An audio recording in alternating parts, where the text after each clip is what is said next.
People like you deserve to eat rotten food like that.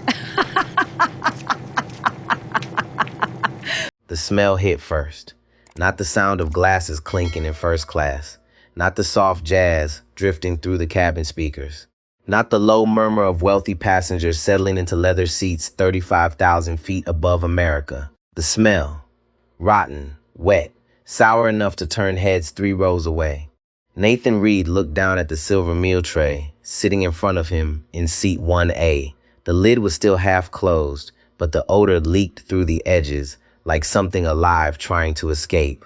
Flight attendant Melissa Grant had dropped it onto his table less than 10 seconds earlier. "There you go, sir." Her voice had been flat, mechanical, no smile, no warmth. Then she walked away. Nathan didn't move right away. Around him, first class continued pretending everything was normal. A man in a navy blazer swirled red wine under the amber cabin lights. An older woman flipped through a travel magazine. Ice cracked softly inside crystal glasses. Luxury had its own soundtrack, and people paid thousands of dollars to believe ugly things could never enter spaces like this. But ugly things always found a way in.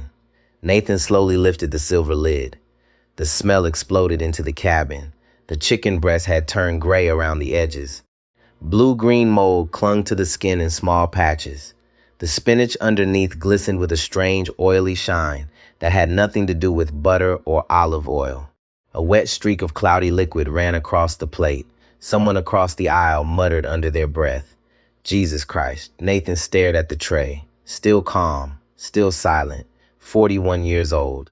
Tall, lean, dark hair touched with silver at the temples. A charcoal hoodie zipped halfway up his chest. Dark joggers, simple sneakers. Nothing about him screamed money, and that was exactly the problem. Melissa Grant had noticed him the moment he boarded in New York. Not because he caused trouble. Not because he was loud. Because he looked wrong to her. Melissa had spent nearly 16 years working premium coast-to-coast routes for Pacific Skies Airlines.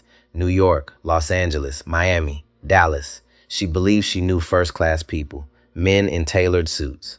Women with diamond bracelets. Passengers who tipped $200 without blinking. Nathan Reed did not fit the image in her head. So before he even sat down, she had already decided what he was. Someone pretending to belong. Up near the galley, Melissa poured wine for a silver-haired businessman in seat 2C. "Another Cabernet, Mr. Whitmore?" The man smiled warmly. "You always take care of me, Melissa." "That's my job," she said smoothly. Her smile disappeared the second she glanced back towards seat 1A. Nathan still hadn't touched the tray. Beside her, a younger flight attendant named Emily Carter folded linen napkins with nervous hands. Emily was 27, new to the airline. Still young enough to believe rules mattered. She leaned closer. "You actually served him that?" Melissa didn't look at her. "It's food." That tray was in the disposal cart. Now, Melissa turned. Slowly, cold eyes, sharp jaw, the expression of someone used to never being questioned. "You planning to file a report?" Emily swallowed hard. "No, then keep folding." Emily lowered her eyes, but her stomach tightened. Something about the scene felt wrong in a way she couldn't shake. Back in seat 1A, Nathan reached for his phone. Not the call button. His phone. He opened the camera app and took a picture of the tray. Then another. This one wider, showing the seat number, the plate, and part of his boarding pass near the edge of the table. Then he switched to video. The camera moved slowly across the moldy chicken, the slimy spinach, the cloudy liquid near the corner of the plate. In the background, Melissa laughed with another passenger. That laugh made it into the recording. Nathan stopped filming. Across the aisle, an elderly woman lowered her reading glasses. Evelyn Brooks, 72, retired elementary school teacher from Pasadena. She had lived long enough to recognize cruelty when it entered a room quietly. "Honey," she said gently, "that food shouldn't even be on an airplane." Nathan looked at her. His voice stayed low. "It shouldn't be anywhere." Evelyn's face tightened. A man in row 3 wrinkled his nose. "What the hell is that smell?" Melissa heard him. She crossed her arms near the galley entrance, watching Nathan with a satisfaction she tried to hide. Emily noticed it immediately, and for the first time that flight, Emily felt afraid of the woman training her. Nathan rested his hands calmly on the armrests. Inside, though, something old had returned. Not anger, recognition. He had seen this before. Restaurants where waiters handed the bill to someone else at the table. Boardrooms where executives assumed he worked in security. Luxury spaces where people looked at his skin, then his clothes, then quietly decided he did not belong there. Prejudice rarely announced itself loudly anymore. Now it smiled politely. Now it whispered. Now it hid behind policy and customer service voices. Melissa walked back down the aisle 10 minutes later. She stopped beside Nathan's seat. "You didn't touch your meal." Nathan looked up at her. "You served this to me?" Melissa tilted her head slightly. That was the remaining first-class option available. Emily froze behind her. Nathan held Melissa's gaze. "You checked it before serving it?" Melissa smiled thinly. "Sir, we follow airline standards very carefully, but sometimes passengers simply aren't familiar with premium dining." A passenger nearby coughed awkwardly. Evelyn slowly closed her magazine and stared directly at Melissa. Nathan stayed calm, too calm, and that calm started bothering Melissa more than anger would have, because angry passengers she understood. Quiet passengers were dangerous. Nathan glanced at the name tag pinned neatly above her uniform pocket, Melissa Grant. Then he looked back at her face. "Melissa," he said softly. She blinked once. She had never introduced herself. "My name tag is visible." "I know," Nathan replied. "I just wanted to remember it correctly." Something in the way he said it made her chest tighten unexpectedly. Not fear exactly, but discomfort. Like realizing too late that you may have underestimated someone badly. "You planning to complain?" Melissa asked quietly. Nathan didn't answer. Melissa leaned closer. "I've worked this route a long time. Complaints like this usually disappear before they reach the right desk." Emily closed her eyes briefly behind her. Nathan studied Melissa for another second. Then he said something that made the muscles in her jaw tighten instantly. "Not this one." Melissa laughed softly. "Good luck with that." She reached for the tray. Nathan placed one hand lightly against the edge. "Leave it." Melissa frowned. "Sir, I need to clear the table." No, one word, quiet, controlled, but strong enough that the entire cabin seemed to go still around them. Melissa stared at him. For a brief second, she stopped looking like a confident senior flight attendant and started looking like someone losing control of a situation she thought she owned. Nathan reached down beside his seat and pulled out a thin black laptop. The screen glowed pale blue against his face. Melissa crossed her arms. "What are you doing?" Nathan opened his email calmly. "Sending a message." "To who?" His fingers paused above the keyboard. Then he looked up at her again, and something inside that look made Melissa suddenly wish she had never walked back to seat 1A. "The kind of person," Nathan said quietly, "who makes sure messages don't disappear." Melissa's smile weakened for the first time all flight, but she still didn't understand, not yet. Nathan began typing. Each keystroke slow, precise, controlled, photos attached, video attached, flight number included. Then finally the recipient name, William Harper, Chief Executive Officer, Pacific Skies Airlines. In seat 1A, the man in the hoodie had just sent the truth directly to the most powerful person in the company. And for the first time since takeoff, the silence inside first class no longer belonged to Melissa Grant. The email left Nathan Reed's laptop in less than a second, but the silence after it felt heavier than the plane itself. He closed the screen slowly. Outside the window, the late afternoon sun burned along the edge of the clouds. Orange light spread across the wing. The engines hummed with a steady force, deep and endless, like the whole aircraft was carrying a secret no one else could hear yet. Nathan sat back in seat 1A. 4 hours remained before Los Angeles. 4 hours for Melissa Grant to believe she had won. Across the aisle, Evelyn Brooks watched him over the rim of her glasses. She had gone back to her magazine, but she had not read a single word. Her eyes kept moving from Nathan to the galley, then back again. "You didn't eat any of it," she said softly. Nathan turned his head. "No, Mama." Evelyn nodded once, slow and careful. "My husband flew for a living," she said. "Commercial pilot. 32 years. He used to say the first duty in the air is not comfort, it is care. Nathan looked at her for a moment. There was kindness in her face. Not pity, not curiosity, kindness. That sounds like a good man, he said. He was, Evelyn replied. Then her jaw tightened slightly, and he would have walked that tray straight to the captain. Nathan allowed the faintest smile. Maybe he still did, in his own way. Evelyn understood what he meant. She did not ask for details. Some people knew when silence was a form of dignity, not weakness.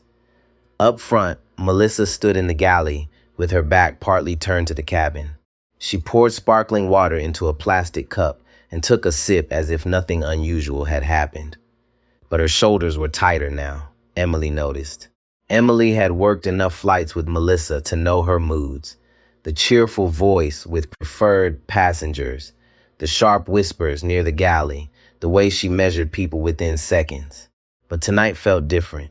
Rachel Grant was not just being rude, she had crossed something.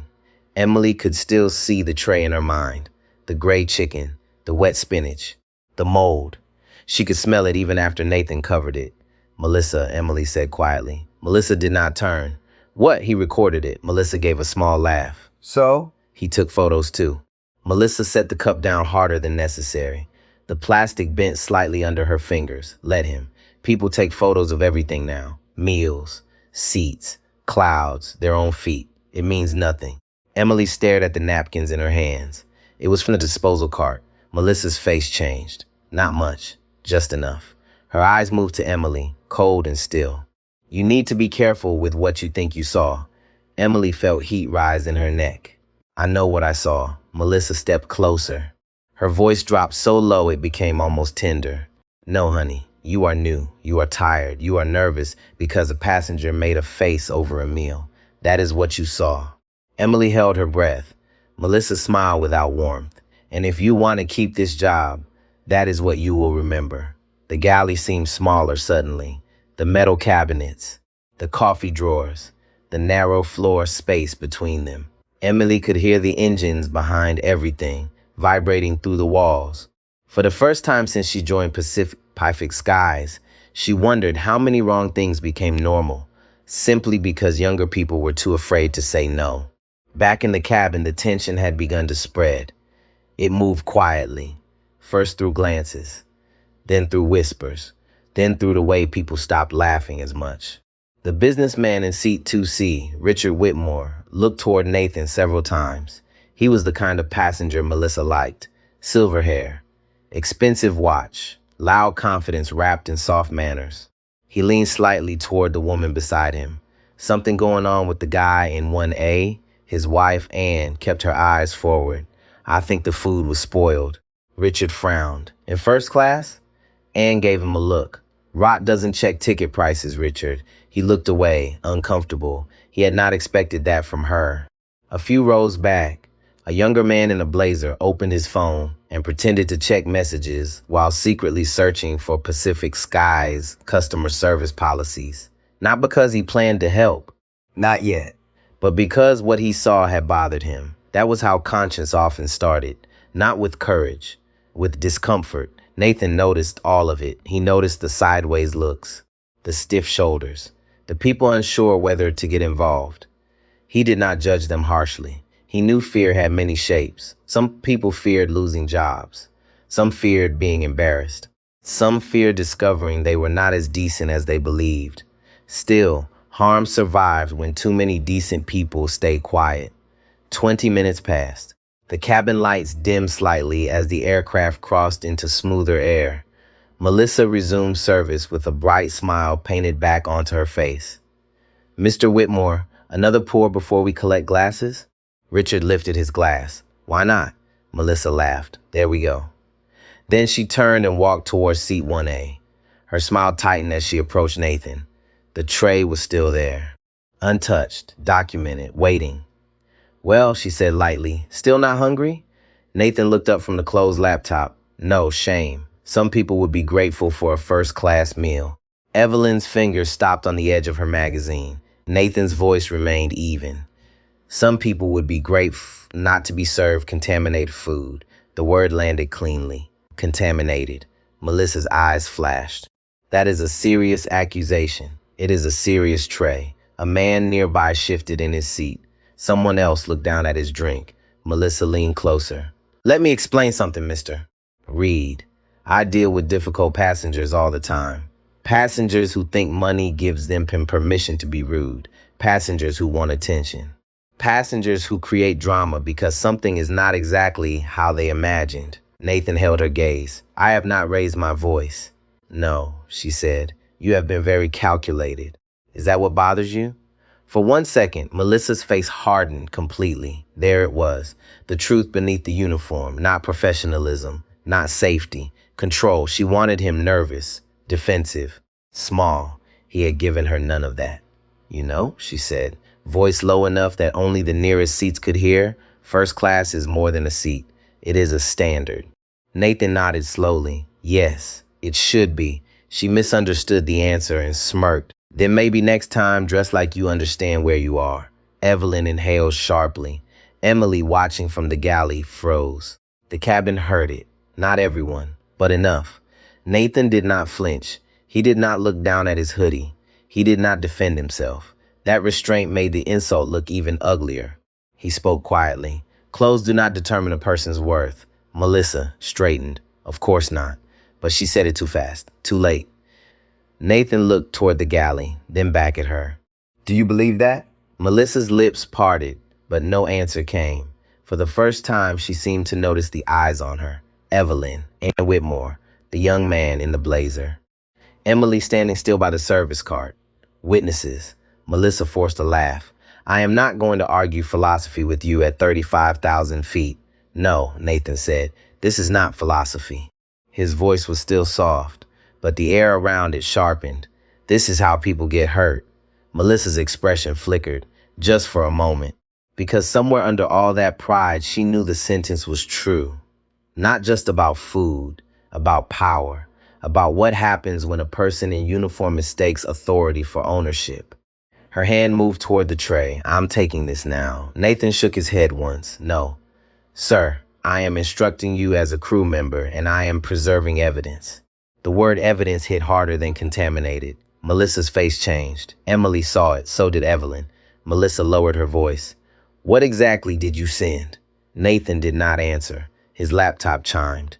One soft sound, small, almost polite, but it cut through the cabin like a blade. Nathan glanced at the screen, a new email notification. The sender name appeared clearly, William Harper. Nathan opened it. The message was short. Nathan, I received everything. I will be at gate 14 when your aircraft lands. Do not leave the jet bridge. William. Nathan read it once. Then again. His face did not change. But Melissa saw the name. Not all of it. Enough. William. Her stomach tightened. There were many Williams in the world. But at Pacific Skies Airlines, one name mattered more than any other. William Harper, Chief Executive Officer. Melissa felt the blood pool from her face, but pride rushed in to cover fear. Friend of yours? She asked. Nathan closed the laptop. In a way, the cabin around them seemed to shrink. Evelyn looked at Nathan with a new understanding, though she still did not know the full truth. Emily's hand went to her own name tag, as if remembering that a uniform was never supposed to protect wrongdoing. Melissa tried to smile. It failed. Nathan leaned back in his seat. Outside the window, the sky darkened from gold to deep blue. The plane kept moving west, steady and unaware, carrying one mistake toward its consequence. Melissa stood in the aisle for one breath too long. Then another. She wanted to say something sharp, something that would put him back in place. But the place had changed. The balance had shifted, and everyone who had been watching felt it. Nathan Reed had not shouted. He had not threatened. He had not asked anyone to believe him without proof. He had simply recorded the truth, and now the truth was waiting in Los Angeles. Melissa Grant walked back to the galley with her smile still on her face, but it no longer belonged to her. It sat there like a mask, too tight, too bright, too late. Her hand trembled once as she reached for the latch on the storage drawer. She stopped it by gripping the metal handle harder. The drawer rattled under her fingers. Emily Carter noticed but pretended not to. That was the safest thing to do, pretend. Look busy, fold napkins, count cups, do anything except meet Melissa's eyes. But Melissa felt Emily watching anyway. What? Melissa snapped. Emily flinched. Nothing. That did not look like nothing. Emily lowered her voice. I think this is getting serious. Melissa laughed under her breath. It came out dry. Passengers threaten people all the time. He did not threaten you. Melissa turned. The galley lights were harsh now, white and flat. They showed every line near her mouth, every crack in her confidence. Emily stood near the coffee drawer with both hands folded in front of her. She looked young in that moment, young and scared, but not stupid. Melissa hated that.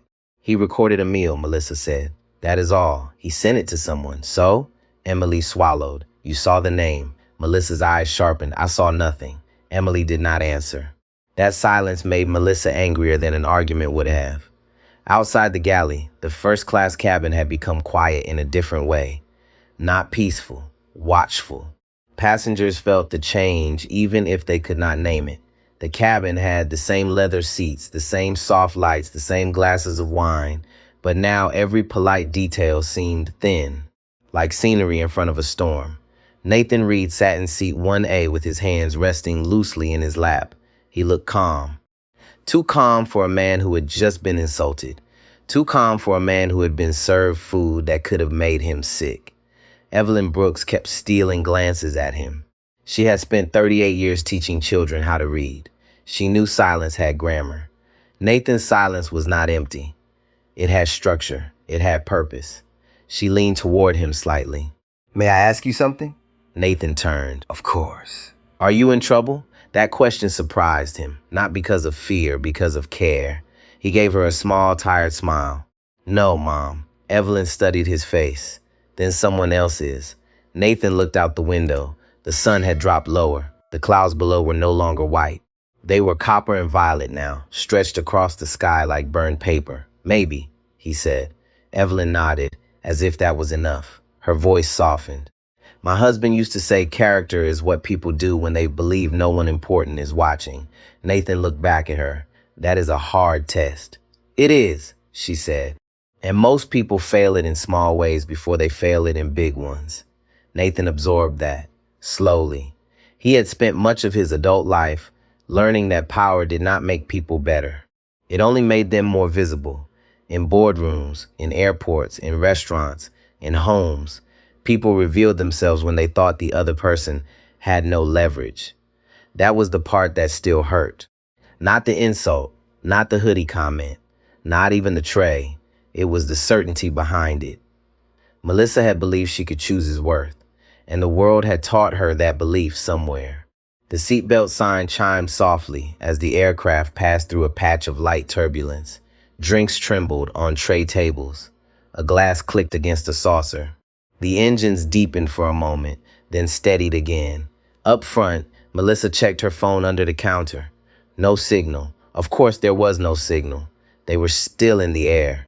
The onboard Wi-Fi had been spotty all afternoon. She refreshed her work email anyway.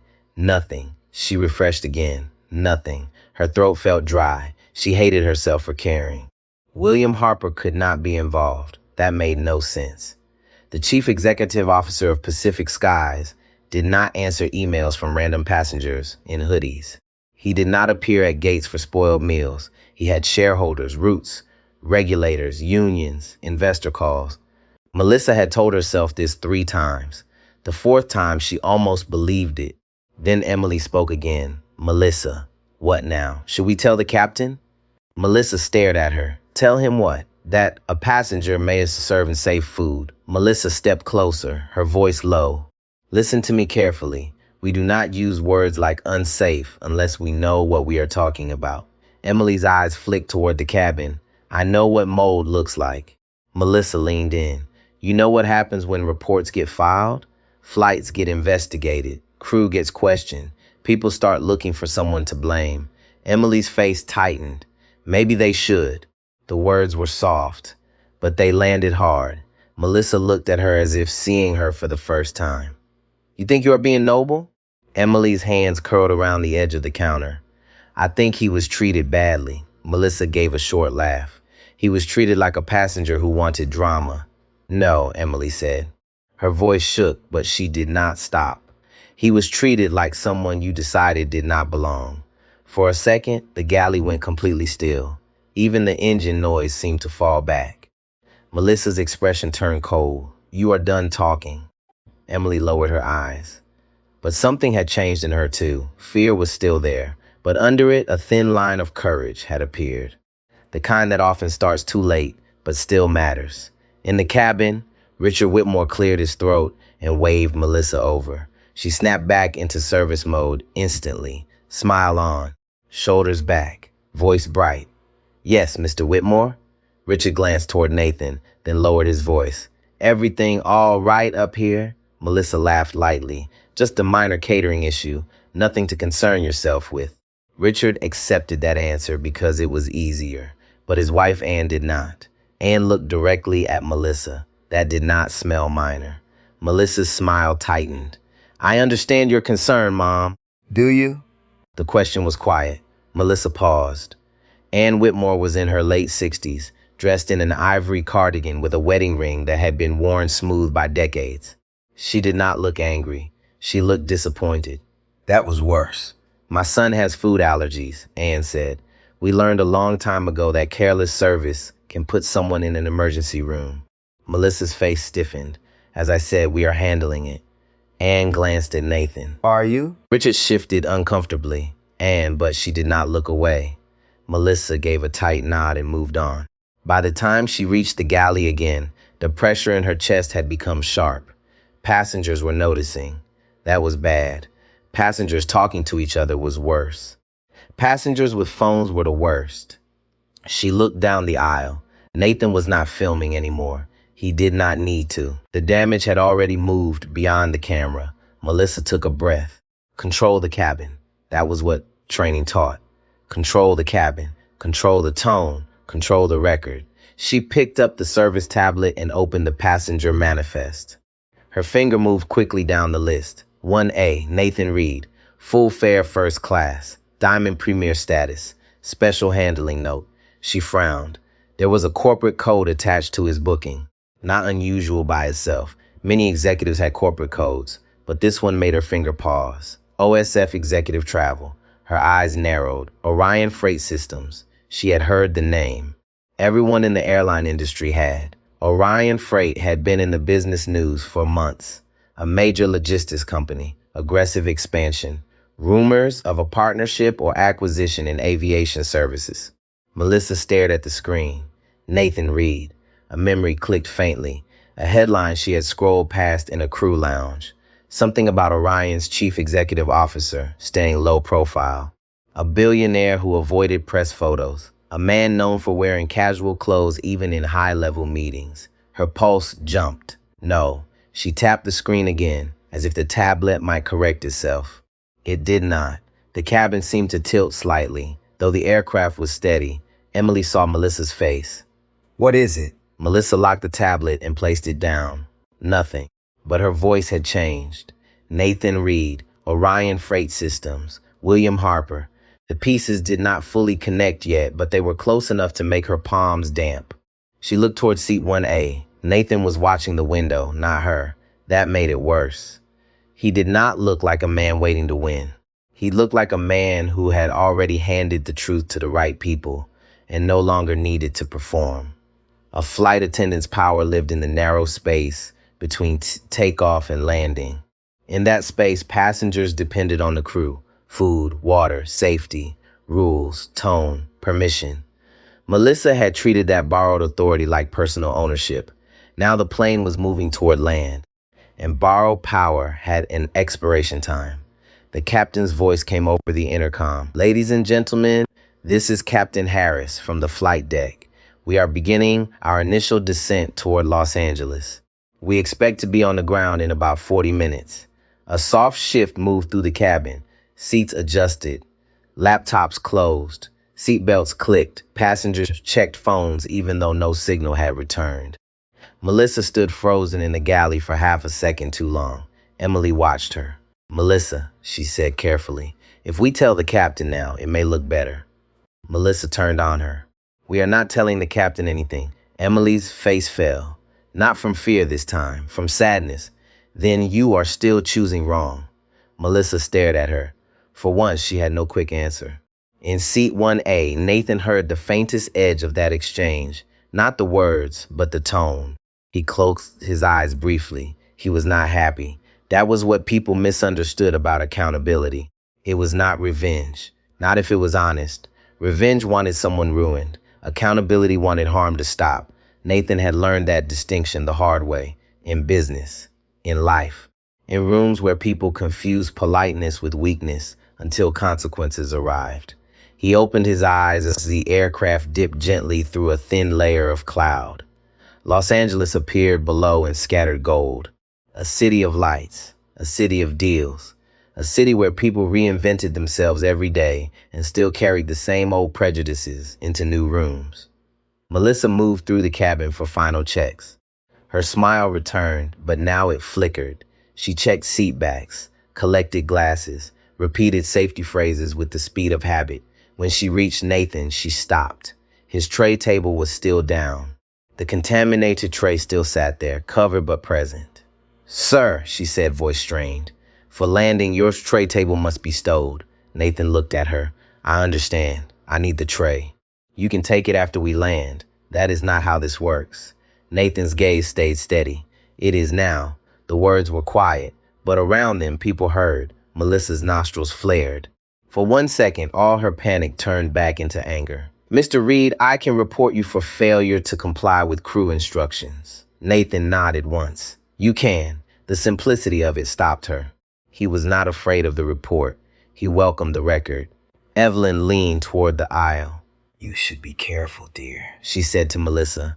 Melissa looked at her sharply. Evelyn's voice remained gentle. When people are calm in the face of disrespect, it is usually because they have more strength than you realized. Melissa said nothing. The landing gear lowered beneath them with a deep mechanical rumble. The floor trembled. Outside, runway lights stretched into view like two bright lines, pulling them toward judgment. Nathan finally closed the tray lid fully and placed both hands on his armrests. Melissa stood over him for one breath. Then she stepped back, not because she agreed, because for the first time all flight, she was unsure who held the power. The wheels hit the runway with a hard chirp. Reverse thrust roared. The cabin pushed forward against seatbelts. Los Angeles took them in. And somewhere beyond the jet bridge at Gate 14, William Harper was already waiting. The aircraft slowed under the night lights of Los Angeles, and Melissa Grant felt every second of the taxi in her bones. The runway lights slid past the windows in long white streaks. The engine softened from a roar to a low growl. Around her, passengers began reaching for phones, watches, glasses, handbags, all the small pieces of life people grabbed the moment they believed danger had passed. But danger had not passed. It had only landed. Melissa stood near the forward galley with one hand pressed flat against the cabinet door. Her palm was damp. She wiped it once against her skirt, then straightened her jacket. She checked her reflection in the tiny metal panel near the service door. Hair neat, lipstick in place, name tag straight, Melissa Grant, senior purser, Pacific Skies Airlines. For years, that little silver tag had meant authority. It opened doors. It ended arguments. It made passengers lower their voices. Tonight, it felt smaller.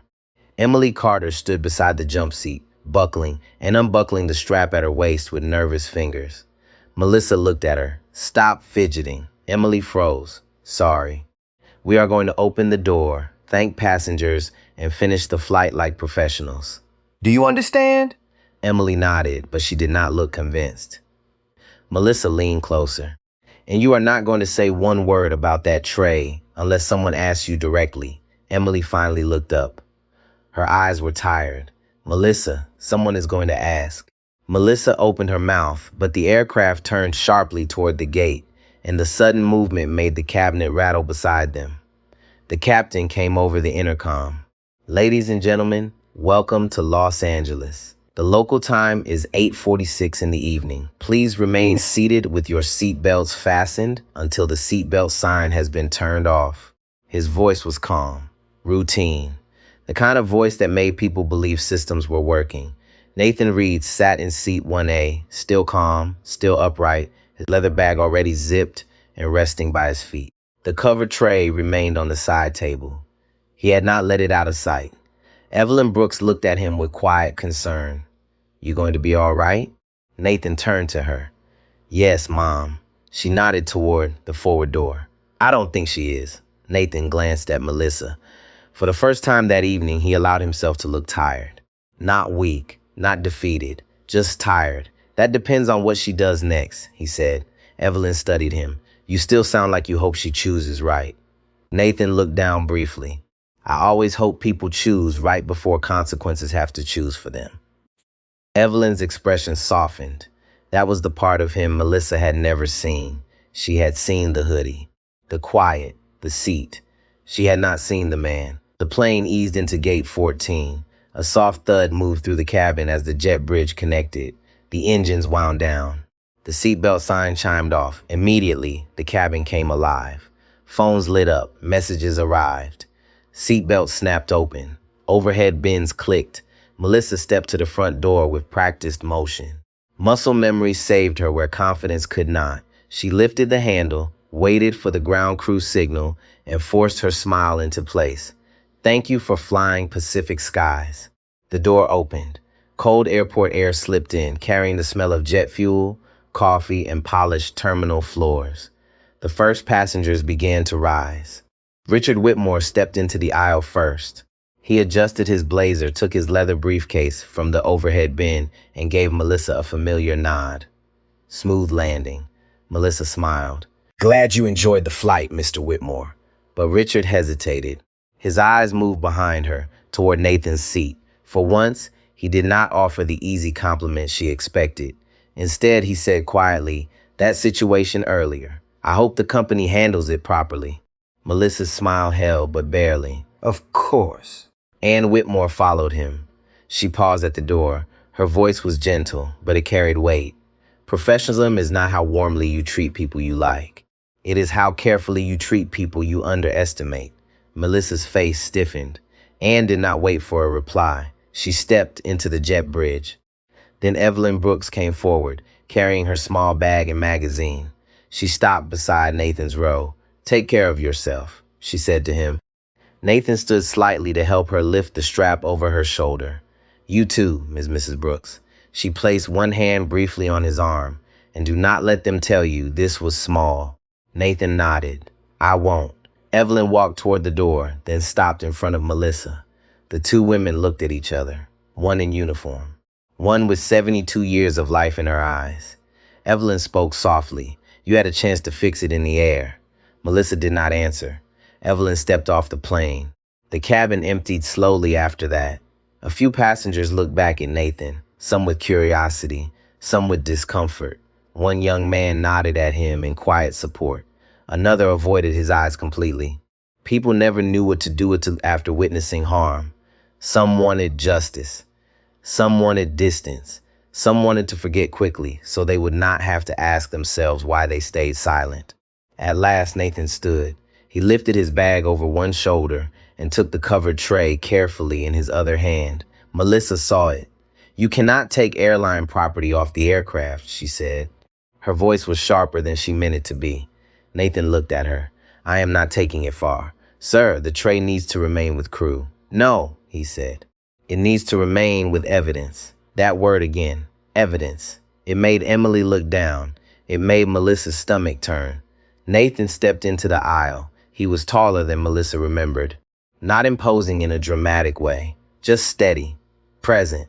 The kind of person who took up space without needing to push. As he reached the door, Melissa leaned slightly toward him. She should have said nothing. She knew it. Emily knew it. But pride is strange. It will drag a person back to the cliff even after they have seen the edge. Melissa whispered, "Next time, Mr. Reed, maybe wear a suit if you want people to take you seriously." Nathan stopped. Not suddenly, just enough. The jet bridge noise filled the space between them. Rolling bags, distant announcements, a ground worker speaking into a radio. Nathan turned his head. His eyes were not angry. That made it worse. They were almost sad. "Melissa," he said quietly, "you really should have read the manifest more carefully." Her throat tightened. What is that supposed to mean? Nathan held her gaze. Respect should not require a title. Then he stepped into the jet bridge. Melissa exhaled through her nose, trying to dismiss the moment, trying to feel superior again, trying to turn him back into a difficult passenger in her mind. But then she heard voices, not passengers, not gate agents, formal voices, controlled, male and female, serious. She leaned slightly out of the aircraft door and looked down the jet bridge. Her body went cold. About 10 feet away stood a small group of people. 2 airport security officers, a woman in a dark suit holding a tablet. A man from airport operations with a radio clipped to his belt. Another man Melissa recognized from corporate training videos. And in the center stood William Harper, Chief Executive Officer of Pacific Skies Airlines. Silver hair, dark tailored suit, expression hard enough to silence a room. Melissa's smile collapsed. William Harper did not look toward the other passengers. He did not scan the crowd. He did not greet Mr. Whitmore, who walked past him unnoticed. He walked straight to Nathan Reed. Nathan stopped in front of him, still holding the covered tray. For a moment, the 2 men simply looked at each other. Then William Harper extended his hand. "Nathan," he said, and his voice carried through the jet bridge. "I cannot begin to apologize for what happened on my aircraft." Melissa felt the words strike her chest. "My aircraft, not the aircraft, not the flight, my aircraft." Nathan shook his hand. "I appreciate you coming, William." William's eyes dropped to the covered tray. Is that it? "Yes." The woman with the tablet stepped forward and opened a clear evidence bag. Melissa's breath caught. Evidence bag. This was no longer a complaint. William turned his head toward the aircraft door. His eyes found Melissa. For the first time since she began working for Pacific Skies, Melissa Grant understood what it felt like to be seen clearly by someone with more power than she had. Not admired, not feared, not obeyed. Seen Ms. Grant, Williams said. Her legs felt stiff as she stepped out of the doorway. "Yes, sir." She tried to smile. It failed. "I am Melissa Grant, senior purser. We had a smooth arrival into Los Angeles." William looked at her hand as she started to extend it. He did not take it. Her arm lowered slowly. "I reviewed the photos," he said. "And the video." Melissa swallowed. There may have been a catering issue. William's face did not move. There was a service issue, a safety issue, and possibly a regulatory issue. The airport operations manager stepped closer. "We have already requested that the aircraft galley trash and catering carts be held for inspection." Melissa looked at him. "You what?" The woman with the tablet spoke next. Her voice was even, legal, precise. "Ms. Grant, do not remove or dispose of any materials from the forward galley." Emily appeared in the aircraft doorway behind Melissa, pale and still.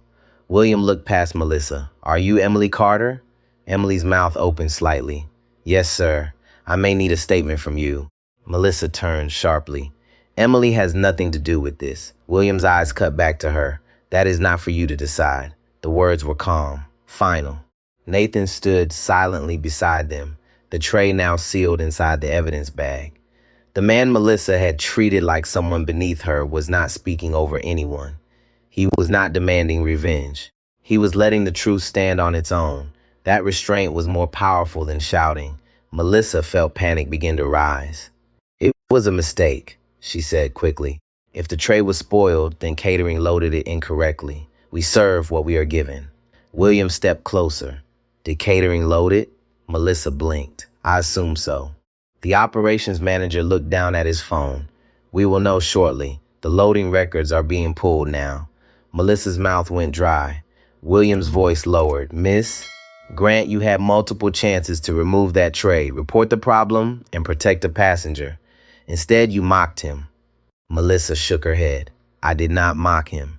Nathan finally spoke, quietly. You told me to wear a suit. The jet bridge went still. Emily closed her eyes. William looked at Melissa. For a long second, he said nothing. When he did speak, his voice was colder. "You said that after serving him contaminated food?" Melissa's breathing changed. Fast now, shallow. "I did not know it was contaminated." William looked at the evidence bag. "Then why did you try so hard to take it away?" No one moved. No one rescued her. That was the moment Melissa understood. The uniform did not protect the lie. Seniority did not protect the lie. Confidence did not protect the lie. Truth had arrived first. William turned to airport security. Please escort Ms. Grant to a private room for an initial statement. She is suspended from duty pending investigation. Melissa's eyes widened. Suspended? Yes. You cannot do that here. William held her gaze. I just did. The words were short, clean, final. Melissa looked toward Nathan, searching for anger, triumph, anything she could use to call him cruel. But he only looked tired. That made the shame sharper. Security stepped beside her, not touching her yet. Mom, one officer said gently. This way. Melissa stood frozen. Behind her, Emily whispered, almost to herself. I should have spoken sooner. Nathan heard her. He turned slightly. You are speaking now. Emily looked up, eyes wet. That small sentence did something no punishment could do. It gave her back a piece of herself. Melissa was led down the jet bridge under the bright airport lights, away from the aircraft where she had felt powerful for so many years.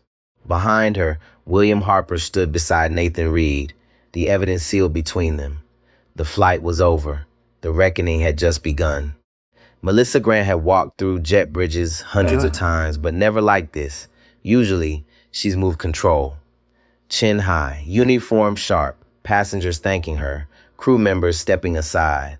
The jet bridge was familiar ground, a narrow tunnel between her world in the air and the terminal below. Now every step felt exposed. The airport security officer walked on her left. Another stayed a few feet behind. Neither man touched her. They did not need to. Their presence was enough. Their silence was worse. Behind them, the aircraft door remained open. Emily stood just inside it, pale under the cabin lights. Nathan Reed stayed near William Harper, calm and still, while the legal officer sealed the evidence bag and labeled it. Melissa looked back once. Nathan did not look at her. That hurt more than she expected, not because she wanted sympathy, because it meant she no longer mattered to him as a person in control. She was now part of a record, a statement, a chain of events, a problem to be handled. The sliding doors at the end of the jet bridge opened with a soft hiss. The terminal spilled out before her. Bright lights, polished floors, rolling suitcases, tired families, business travelers checking phones, a child crying near a stroller while his mother searched for a boarding pass. Life kept moving. That made Melissa feel even smaller. One of the officers gestured toward a side corridor. This way, Mom. Melissa stopped. I need to call my union representative.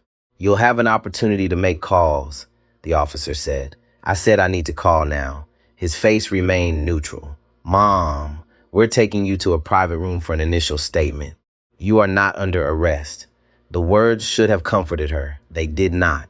Not under arrest meant not yet. Melissa walked again. Her heels clicked against the floor too loud in the hallway. She felt people looking. Maybe they were not. Maybe it was only shame giving every stranger eyes. But the feeling followed her like heat. In a small airport office near the gate, the officer opened the door and led her inside. The room smelled of old coffee and printer toner. A metal desk sat in the center. 2 plastic chairs, a wall clock, a framed safety poster about reporting suspicious activity. Melissa almost laughed at that. Almost. The officer pointed to the chair. Please have a seat. She remained standing. I have worked for Pacific Skies for nearly 16 years. The officer did not react. I understand. No, you do not understand. I am the senior purser on that route. I train people. I handle celebrities, executives, medical emergencies, drunk passengers. I have protected that airline more times than anyone in corporate will ever know. Her voice rose with every sentence. The officer waited. That patience felt insulting. Melissa sat down suddenly, as if her legs had given up on her. A few minutes later, the door opened. The woman from the legal team entered first. Her name was Karen Bell, mid-50s, gray hair pulled back, black suit, reading glasses hanging from a thin cord around her neck. Behind her came a man from airport operations named Martin Lewis, carrying a tablet and a folder. Karen sat across from Melissa. Ms. Grant, this is an internal fact-finding interview. Because the matter may involve passenger safety, airport security is present. You may request representation before answering employment-related questions. Melissa crossed her arms. Then why am I here? Karen opened the folder. Because there are basic safety facts we need to preserve immediately. Melissa looked away. Catering made a mistake. Martin looked up from the tablet. That is what we are checking. Karen placed a printed still image on the desk. It was taken from Nathan's video. The tray, the gray chicken, the mold, the wet spinach. Melissa's stomach tightened. Karen did not raise her voice. Did you serve this tray to Mr. Reed? Melissa stared at the photo. I served him a meal assigned to first class. That is not what I asked. Melissa's jaw moved. Yes. Karen wrote something down. Did you inspect it before serving? It was covered. Did you notice an odor? Melissa looked up sharply. Airplane food smells strange sometimes. Martin's eyes lifted. Not angry, just unconvinced. Karen placed another paper on the table, a galley inventory sheet. This was the meal count loaded in New York. There were no extra chicken entrees assigned to first class after service began. Melissa looked at it without touching it. I do not handle catering records. No, Karen said, but you handle the meals. Silence pressed into the room. In another part of the terminal, Nathan sat in a private airline lounge with William Harper and two members of the operations team. The lounge was empty except for them. Outside the glass wall, travelers moved past in the terminal, unaware that inside this quiet room, a company's public face was beginning to crack. William stood near the window, one hand in his pocket, the other rubbing his forehead. I am sorry, he said again. Nathan sat in a leather chair with his bag beside him. You already said that. I need to say it more than once. Nathan looked at him carefully. William Harper was not acting for cameras. There were none in the room. He looked genuinely shaken, not just because a powerful customer had been mistreated, because something rotten had happened inside his company, and he was close enough to smell it now. Nathan's voice softened. Then say it to the people who fly your airline and do not have my phone number. William turned. That landed.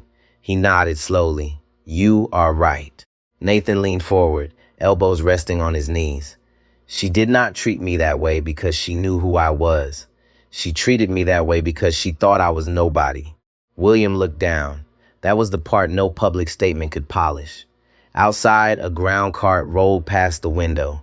Its amber light blinked in slow circles against the glass. Nathan continued. That is the real test of service. Not how your crew treats the person in the suit. Not how they treat the person they recognize. How they treat someone they believe has no power. William exhaled. We have had complaints. Nathan said nothing. William looked at him. Not like this, but complaints. Tone, dismissive conduct, selective enforcement of rules. I thought we were dealing with isolated behavior. Nathan's eyes stayed steady. Patterns always look isolated when no one wants to connect them. William looked away. For a moment, he was not a chief executive officer. He was just a man facing the cost of what he had allowed himself not to see. Back in the small office, Melissa was losing patience. You are acting like I poisoned someone. Karen's pen stopped moving. No one had used that word yet. Melissa realized it too late. Martin set his tablet on the desk. Miss Grant, where did that tray come from? I told you. Catering. Martin swiped the screen. The catering team just confirmed all disposal samples were removed from active carts before loading. They also confirmed one spoiled tray was placed in a labeled biohazard disposal bag in the crew service area before boarding. Melissa's eyes flickered. Karen saw it. The room changed. The air tightened. Melissa forced a scoff. Well, then someone in catering failed. Martin did not blink. The disposal bag was not on the aircraft. Melissa went still.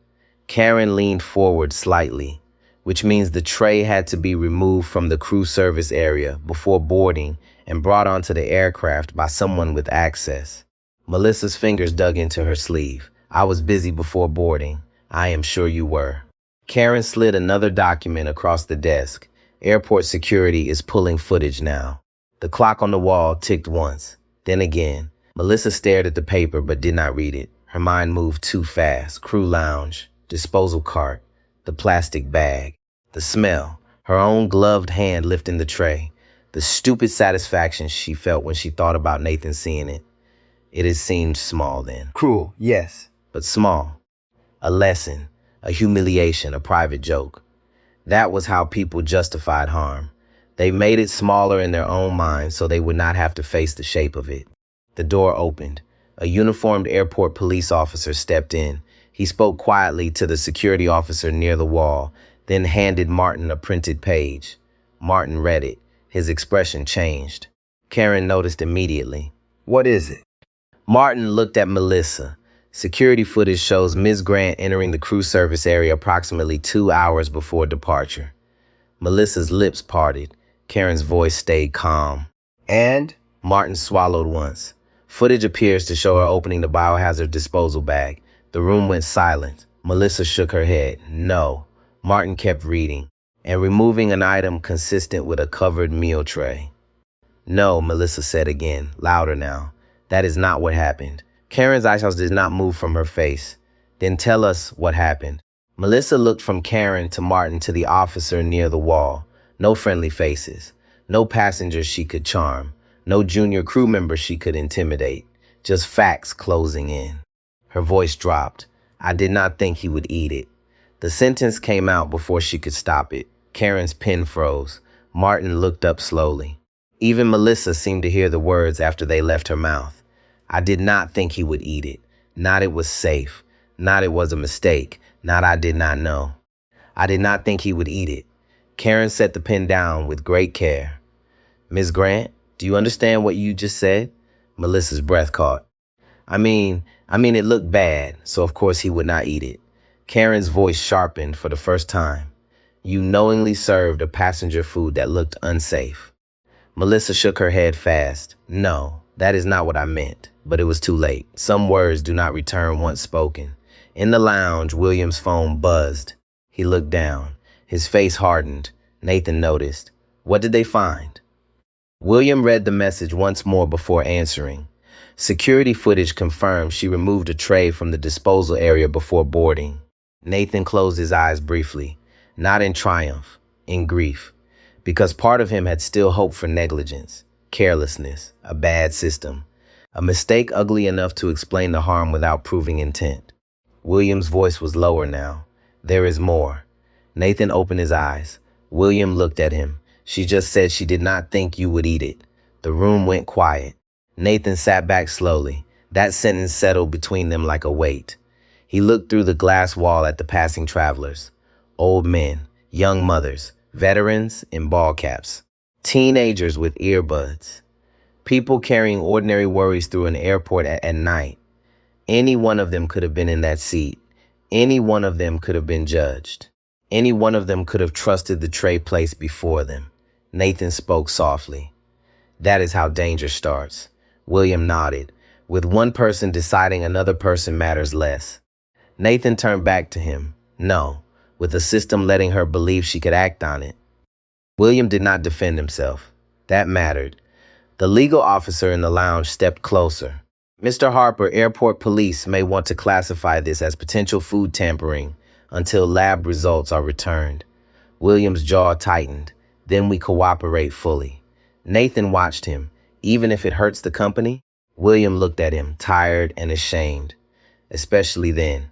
For the first time that night, Nathan believed him. Not fully, but enough. In the small office, Melissa's confidence had drained away. Her voice cracked as she asked for her union representative again. This time, Karen nodded. You should make that call. Melissa looked at her. The shift frightened her. Before, Karen had been asking questions. Now she was preserving process. That meant the company was no longer trying to manage a complaint. It was preparing for something bigger. Melissa reached for her phone, but the officer raised a hand. We will document the call. Your phone may need to be preserved if it contains relevant communications. Melissa stared at him. My phone? Karen's eyes held steady. If there are messages, photos, or posts related to this incident, they may become evidence. Melissa's face went pale. For the first time all night, she thought of the private Facebook group. The photo she had taken from the galley. Nathan in seat 1A, the caption, the comments. Her mouth went dry. Karen saw the fear, And in that moment, she understood there was more. "Miss Grant," Karen said slowly, "is there something on your phone we need to know about?" Melissa said nothing. Outside the office, airport announcements echoed through the corridor. A boarding call for Seattle.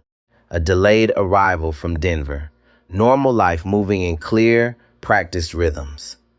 Inside, the truth took another step forward, and Melissa Grant, who had once believed complaints disappeared before they reached the right desk, finally understood something terrifying. This one had reached the right desk, and it was not going away. Melissa Grant stared at Karen Bell, and for the first time that night, she looked less like a senior purser and more like a woman trapped inside her own choices. Her phone sat on the edge of the desk, black screen, face down, silent, but it no longer felt like a phone. It felt like a witness. Karen did not reach for it. She did not need to. The airport police officer by the wall had already made a note. Martin Lewis stood beside the desk, with his tablet pressed against his chest, his eyes fixed on Melissa's face. "Miss Grant," Karen said again, "is there something on that phone related to Mr. Reed?" Melissa's lips parted. No sound came out. She thought of the group name, the private jokes, the photos crew members posted after hard flights, passengers sleeping with their mouths open, passengers dressed oddly, passengers who asked too many questions. It had started as venting, everyone said that, just blowing off steam, but cruel people often hide behind those words. Just joking, just venting, just saying what everyone thinks. Melissa had believed the group was private, a little room where people like her could say things they would never say over the intercom. Now, the walls of that room were beginning to disappear. "I want representation," she said. Karen nodded once. "That is your right." Melissa grabbed for the phone. The officer stepped forward. "Mom, not yet." Her hand froze. "I need to make a call." "You can," he said. "But the device may contain evidence. We need to preserve it first." Melissa's voice sharpened. "You cannot just take my personal phone." The officer's expression stayed calm. "If this becomes a criminal investigation, a warrant can be requested. For now, we are asking you not to delete or alter anything." The word delete hit her hard. Too hard. Karen saw it. So did Martin. Melissa pulled her hand back slowly. She looked at the phone as if it might betray her by lighting up. In the lounge, Nathan Reed sat alone for the first time since landing. William Harper had stepped into the hallway to take a call from corporate counsel. Through the glass wall, Nathan could see him pacing, one hand pressed against his ear, the other at his hip. The man looked older than he had in the jet bridge. Nathan understood that look. It was the expression of leadership when reputation stopped being an abstract word and became a human being sitting in front of you with a contaminated tray. Emily Carter appeared at the lounge entrance a few minutes later. A security employee showed her in. She stood just inside the doorway, clutching her crew bag with both hands. Nathan rose. "Miss Carter." Emily shook her head quickly. "Emily is fine." Her voice was thin. She looked as if she had been holding her breath since takeoff. Nathan gestured to a chair. "You can sit." She did, but only on the edge. For a moment, neither of them spoke. Outside the lounge, a family passed by laughing softly. A little girl dragged a pink suitcase behind her. The wheels squeaked across the tile. Emily watched them go. "I should have said something when I saw the tray," she said. Nathan did not answer right away. That made it easier for her to keep going. "I knew it was wrong. I knew it. I thought maybe she would not actually serve it. Then she did, and I froze." Her eyes filled, but she blinked hard. "I keep thinking about what would have happened if you had taken a bite." Nathan sat across from her. "You are speaking now. You said that before." "I meant it." Emily looked at him. "I was scared of losing my job. That is a real fear. It does not excuse it." "No," Nathan said gently, "but honesty starts by not hiding behind excuses." Emily breathed in shakily. That sentence seemed to hurt and heal at the same time. "I want to give a statement," she said. Nathan nodded. "Then give the truth, not to protect me, not to punish her. Just the truth." Emily wiped under one eye with her thumb. "I can do that." Nathan believed her. Not because she was brave all along, because she had decided to become braver after failing. People were not healed by pretending they had never been afraid. They were healed by choosing better while fear was still in the room. Down the corridor, the airport police officer returned to the small office with another woman beside him. Detective Laura Martinez, late 40s, short dark hair, navy blazer, calm eyes that missed very little. Melissa noticed the badge clipped at her belt. Her stomach dropped. Why is there a detective here?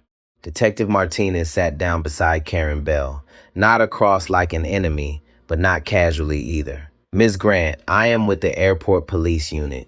We are still determining the nature of this incident. Melissa forced a brittle laugh. An incident. That is all it is. A bad meal and an overreaction. Detective Martinez opened a small notebook. Let's start simple. Did you remove a meal tray from a disposal bag before boarding? Melissa folded her arms. I want my representative. That is fine, Martinez said. You do not have to answer. But I need you to hear what we are looking at. Melissa looked away. Martinez continued. We have video of you entering the crew service area. We have video of you opening a labeled disposal bag. We have video that appears to show you removing a covered tray. The tray later appears in first class in front of Mr. Reed. Melissa's breathing became shallow. Karen watched silently. Right now, Martinez said, the question is whether this was reckless conduct, intentional food tampering, or something else. Melissa's head snapped back. Food tampering? Martinez's voice stayed even. You placed unsafe food in front of a passenger on a commercial aircraft. I told them I did not think he would eat it. That may establish that you knew it was unsafe. Melissa's eyes widened. She had not understood that. Not fully. People often confess while trying to defend themselves. They think motive sounds better than the act. They say they did not mean real harm, as if cruelty becomes safe because they expected the victim to avoid the worst of it. Martinez let the silence work. Then Martin's tablet buzzed. He looked down. His face changed again. Karen saw it. What is it? Martin turned the tablet toward Karen, then toward Detective Martinez. The lab at the airport catering facility ran a rapid surface screening on the spinach sample.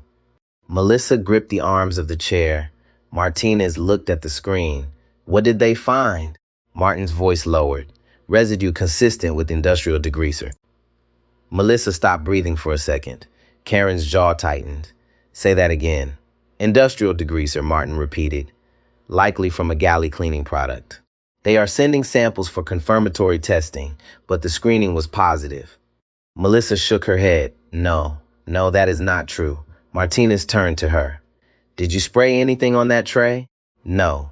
Did you carry cleaning chemicals onto the aircraft? No. Karen glanced toward Martin, checked the crew locker inventory. Martin stepped out immediately. Melissa's eyes followed him. Panic moved across her face before she could hide it. Detective Martinez saw it. Miss Grant, she said carefully, this is the time to be very honest. Melissa's voice cracked. I did not poison him. No one had said poison. Not yet. The words sat in the room like smoke. In the lounge hallway, William Harper ended his call and returned to Nathan. Emily stood when he entered. Miss Carter, William said. Emily straightened. Sir, I understand you are willing to provide a statement. Yes. William looked at her for a moment. His face softened, but only slightly. That may not be easy. I know. Tell the truth anyway. Emily nodded. I will. William turned to Nathan. We have a preliminary lab result. Nathan already knew from his expression that it was worse. What kind of result? William exhaled slowly. Industrial degreaser residue. Emily covered her mouth. Nathan did not move. His eyes lowered for a moment to his hands. Hands that had not touched the food. Hands that had taken photos instead. Hands that suddenly felt colder than before. Industrial degreaser. Not just rotten food, not just humiliation, a chemical. One bite could have burned his mouth, his throat, his stomach. At altitude, far from a hospital, surrounded by passengers watching a crew decide whether his pain was real, Emily whispered, "Oh my God." William's voice was rough. "I am so sorry." Nathan looked up. This time the tiredness in him was gone. What replaced it was sharper, controlled but unmistakable. This is bigger than a bad employee. William nodded slowly. Yes. Nathan stood and walked to the window. Below, baggage carts moved under bright ramp lights. Ground crews worked in reflective vests. Aircraft tails lined the night like silent witnesses. He spoke without turning. How many complaints did you say you had? William did not answer at first. Nathan turned back. How many? William's jaw tightened. Enough that I should have done more. That admission cost him something. Nathan respected it, but he did not soften. Then start now. Down the hall, Martin returned to the small office with a sealed plastic bag. Inside was a yellow-capped spray bottle. Melissa's face drained. Karen stood. Where was it? Martin looked at Detective Martinez. Crew locker assigned to Melissa Grant. Label indicates heavy-duty oven and galley degreaser. Melissa's voice came out small. That is for cleaning. Martinez looked at the bottle. Was it supposed to be in your personal locker? Melissa said nothing. The officer inside the wall shifted his stance. Martin added quietly, the bottle appears recently used. Melissa shook her head again. Faster now, you are twisting this. All of you. Karen's voice was cold. No, Miss Grant, we are following the evidence. Evidence. There it was again. The word that had started as Nathan's quiet refusal to let the tray disappear. Now it had become a chain. Video, tray, lab result, bottle, locker, statement. Melissa stared at the floor. For the first time all night, she truly saw the shape of what she had done. Not the joke version, not the private group version, not the version where Nathan was embarrassed and she laughed about it later. The real version. A passenger trusted her. She placed danger in front of him. Detective Martinez leaned forward. Ms. Grant, I need to ask you one more time. Did you spray that tray? Melissa's mouth trembled. No, but the word had no strength left. Karen's phone buzzed. She checked it, then looked at Melissa with a new kind of focus. What is Sky Queens? Melissa went completely still. Detective Martinez turned. Karen held up her phone. Our digital compliance team found a screenshot from a private social media group. It was forwarded by another crew member after corporate issued a preservation notice. Melissa closed her eyes. Karen read from the screen. Look at this clown in seat 1A, hoodie and all, about to serve him a little green surprise. The room went silent. Martinez's eyes hardened. Karen looked up. Posted by you, Ms. Grant, before takeoff. Melissa whispered it was a joke. Martinez stood slowly. No, her voice was quiet, but it filled the room. A joke is not served on a tray. Melissa looked up at her, eyes wet now. I did not think he would eat it. Martinez nodded once. You keep saying that. Melissa's shoulders shook. I just wanted to scare him. Karen's expression was unreadable. Because of his clothes? Melissa wiped her face angrily. Because he was acting like he owned the place. In the lounge, Nathan listened as William received the update over speaker from Karen. The words came through clipped and clear. Sky Queens. Green surprise. Clown in seat 1A. Acting like he owned the place. Emily began to cry silently. William closed his eyes. Nathan stood very still. Then he said almost under his breath, I did own the seat. No one answered. Because everyone in that room understood he was talking about more than a seat. He was talking about the right to exist in a place without being tested, without being reduced, without having his humanity placed beneath someone else's assumptions. William looked at him. Nathan, there is something I need to say before this goes any further. Nathan turned. William's voice dropped. The board meeting tomorrow, the acquisition. If you want to walk away from Pacific Skies, I would not blame you. Nathan looked out at the runway again. For a long moment, he said nothing. Then he spoke. I do not want to walk away. William stared at him. Nathan turned back. I want to know how deep this goes. The room seemed to tighten around those words. Because the story was no longer only about Melissa Grant. It was about a company, a culture, a system that had taught one woman she could confuse prejudice with authority. And somewhere down the hall, Melissa Grant sat in a small airport office, finally understanding that a private joke had become public evidence, that her words had weight, that her actions had victims. That respect withheld from one person can expose the sickness of an entire room. The night outside Los Angeles kept moving. Planes landed. Passengers hugged families. Coffee shops closed gateside. But inside Pacific Skies Airlines, something had broken open. And the truth was still not finished speaking. Detective Laura Martinez stepped out of the interview room with the look of someone who had just watched a small lie turn into something with teeth. The hallway outside Gate 14 was quieter now. Most of the passengers from the flight had gone. Cleaning crews moved through the aircraft with gloves and clear bags. A maintenance supervisor stood near the open cabin door, speaking softly into a radio. Every item from the forward galley was being logged, sealed, and removed. Melissa Grant's world was being taken apart one plastic bag at a time. Martinez stopped near the window overlooking the ramp and opened her notebook. The airport lights reflected on the glass. Beyond them, aircraft rolled slowly across the dark pavement like shadows with blinking wings. Karen Bell joined her a moment later. "She is still denying the spray," Karen said. Martinez nodded. "She can deny the act. But the post, the tray, the video, the lab screen, and the statement all move in the same direction." Karen's mouth tightened. "She keeps saying she did not think he would eat it. That sentence is doing more damage than she knows." Karen looked back toward the office door. Could this become federal? Martinez closed the notebook. Food tampering on a commercial aircraft can bring in federal authorities. If confirmatory testing matches the degreaser taught a bottle in her locker, this will not stay internal. Karen took that in without speaking. She had handled lawsuits before, passenger complaints, crew misconduct, bad press. But this was different. This had weight, a human weight. Not just liability, not just headlines, but the uglier question beneath it all. What kind of workplace teaches a person that humiliation is entertainment?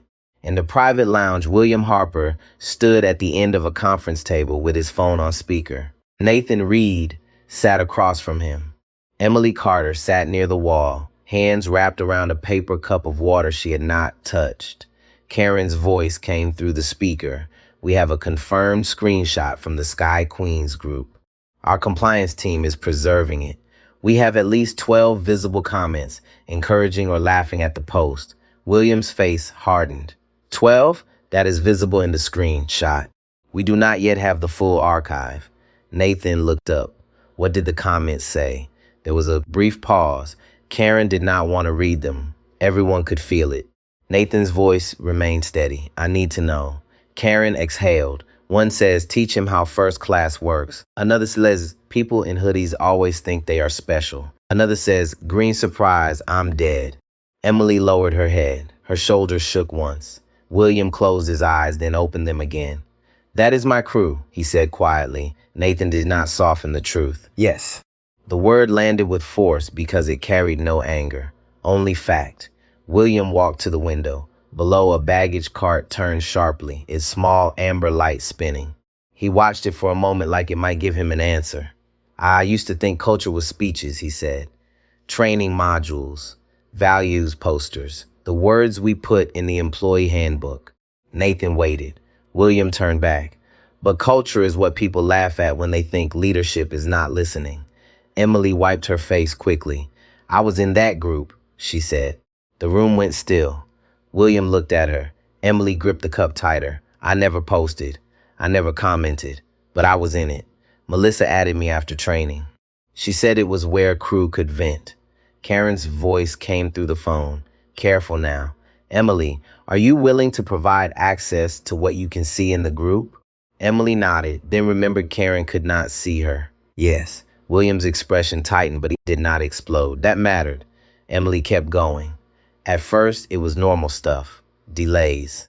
Hard passengers, long hours. Then people started posting photos. Jokes about passengers, clothes, accents, weight, wheelchairs. Who tipped, who did not. I muted it because it made me uncomfortable. Nathan watched her gently. "Why didn't you leave?" Emily looked down. "Because I wanted them to like me." No one spoke. It was a small confession, but a real one. And real confessions rarely sound noble. "I was new," she said. "Melissa was respected. People listened to her. I thought if I objected, I would become the next joke." Her voice cracked. "I'm not proud of that." Nathan leaned forward slightly. Shame can either bury the truth or open the door to it.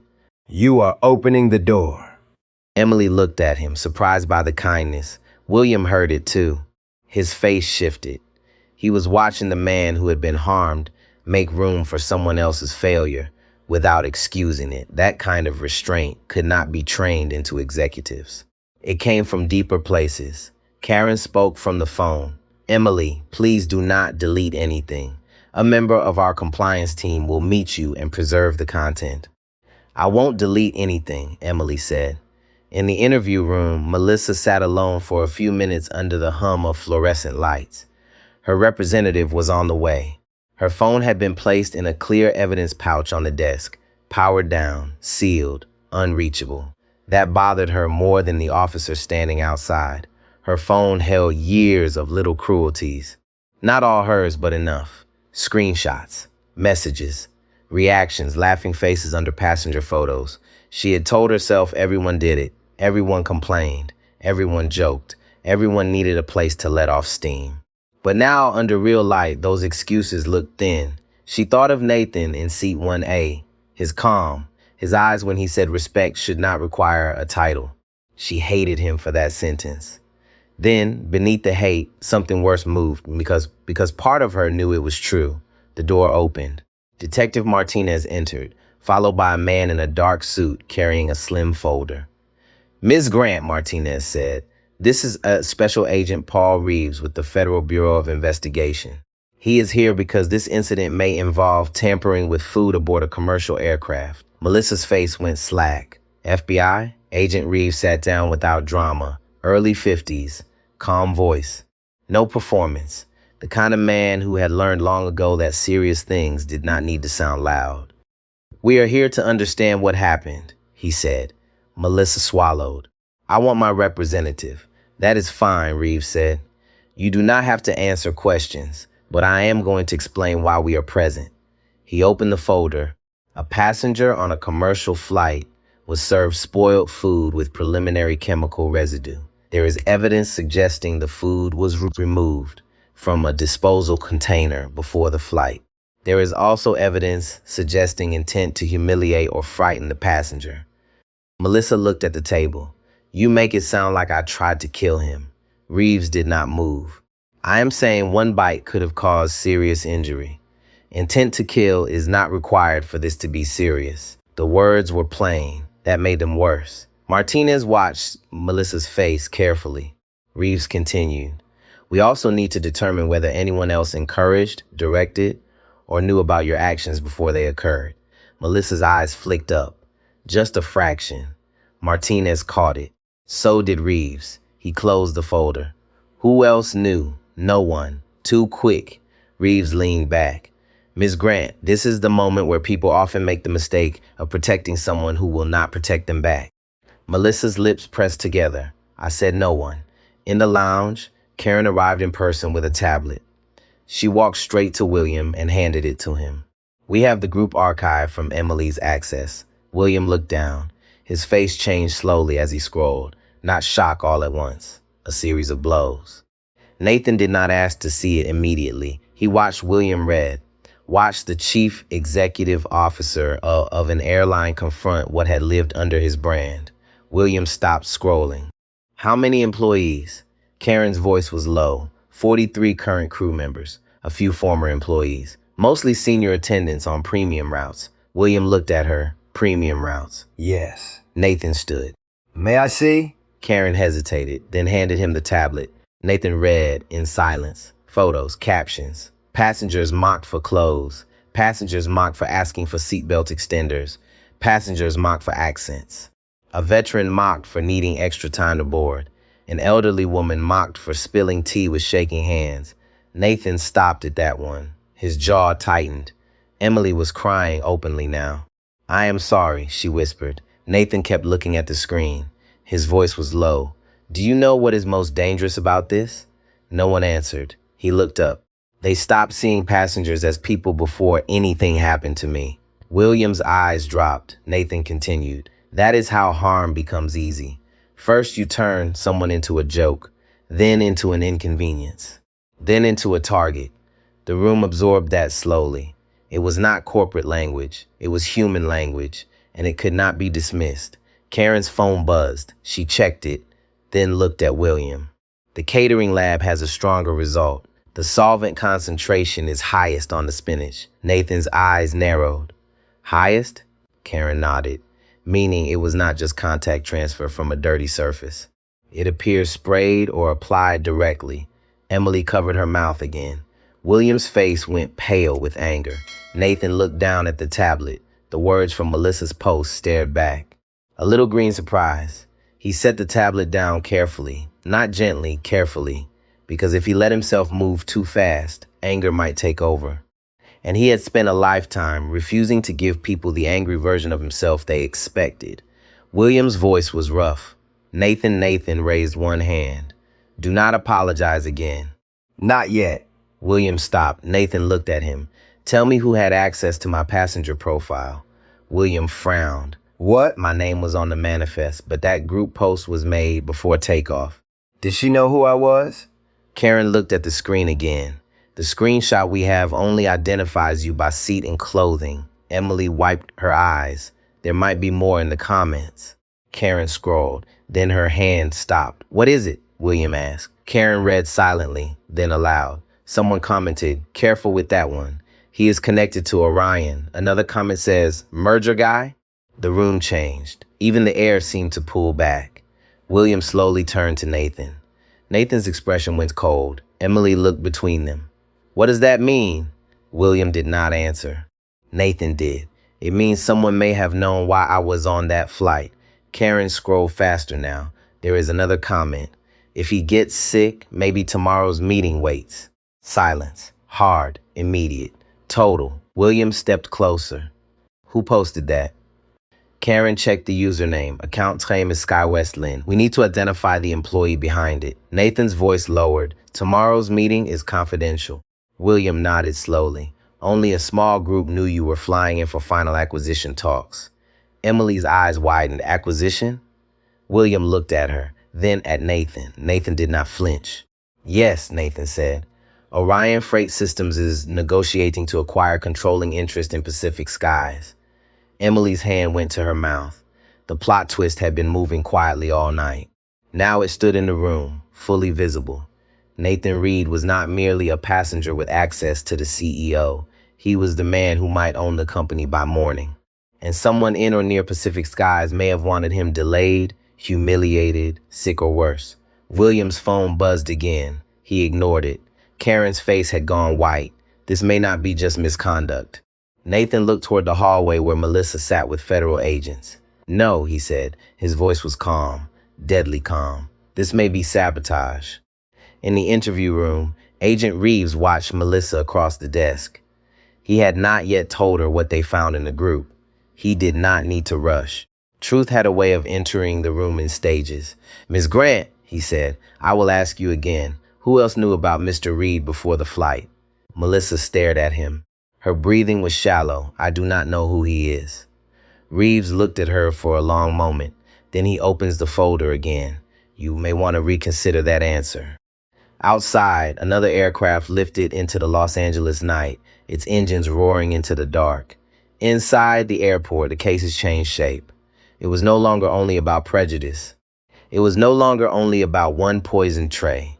It was about power, money, silence, and the kind of contempt that becomes dangerous when someone gives it a target. And Nathan Reed, the man in the hoodie, stood at the center of it all, not as a victim waiting to be rescued, as the one person in the room powerful enough to force the whole truth into the light. Melissa Grant looked smaller after the word sabotage entered the conversation. Not physically, but the certainty that had carried her through 16 years of flights was collapsing piece by piece, and everyone in the room could see it now. Agent Paul Reeves sat across from her with the patience of someone who knew panic usually talked eventually. Detective Laura Martinez stood near the wall, arms folded loosely, watching every shift in Melissa's breathing. The fluorescent lights above hummed softly. Outside the office door, airport announcements echoed through the terminal. A delayed departure to Phoenix. A final boarding call for Chicago. Ordinary life continuing while another life came apart behind a closed door. Reeves slid a printed page across the desk. Melissa looked down slowly. It was the screenshot from the Sky Queens group. Her own words stared back at her. A little green surprise. Her stomach tightened. "We know the post was made before takeoff," Reeves said. "We know comments reference Orion and a merger meeting. We also know those details were confidential." Melissa shook her head. "That does not mean anything." Reeves watched her carefully. "It means someone knew Mr. Reed was more than a passenger." Melissa looked away too fast. Martinez noticed. "Who told you who he was?" "No one." "Then why did people in the group mention Orion Freight?" Melissa's jaw tightened. "I do not control what people comment." Reeves leaned forward slightly. "But you started the thread." Melissa stayed silent. That silence answered more than denial would have. In the lounge, William Harper sat heavily in a chair, while Karen Bell spread printed screenshots across the conference table. Names, comments, crew IDs, timestamps. Every page looked uglier than the last. Nathan Reed stood near the window, arms crossed, watching a maintenance truck move beneath the aircraft that had carried him across the country only hours earlier. William rubbed his face slowly. "I built this company from 4 leased aircraft," he said quietly. "I remember serving drinks myself on short routes when we were barely surviving." Karen glanced at him. "You cannot personally control every employee." "No," William said, "but I can shape what behavior grows inside the company." His voice hardened, "And I clearly failed somewhere." Nathan turned from the window. "Failure is not always what people do not know." William looked up. "Then what is it?" "It is what people choose not to see because seeing it would force change." The room fell quiet again. Emily Carter sat at the far end of the table, listening carefully. Her eyes moved between the screenshots and Nathan. She still looked shaken, but something in her posture had changed. Less fear, more honesty. "I keep thinking about the comments," she said softly. Karen looked toward her. "Which ones?" Emily swallowed. "The ones about older passengers, the wheelchair jokes, the comments about people who look poor." Her fingers tightened around the paper cup. "I laughed at one once." No one interrupted. Emily's eyes filled with shame. It was a photo of a man sleeping in coach. Someone said he looked homeless. I clicked the laughing reaction. Nathan watched her. "You regret it?" "Yes." "Good." Emily blinked. That answer surprised her. Nathan continued. "People think regret is weakness. It is not. Regret means your conscience is still alive." Emily lowered her head. William looked at Nathan with growing respect. Most powerful people he knew preferred punishment because punishment was easy. Nathan kept returning to responsibility instead.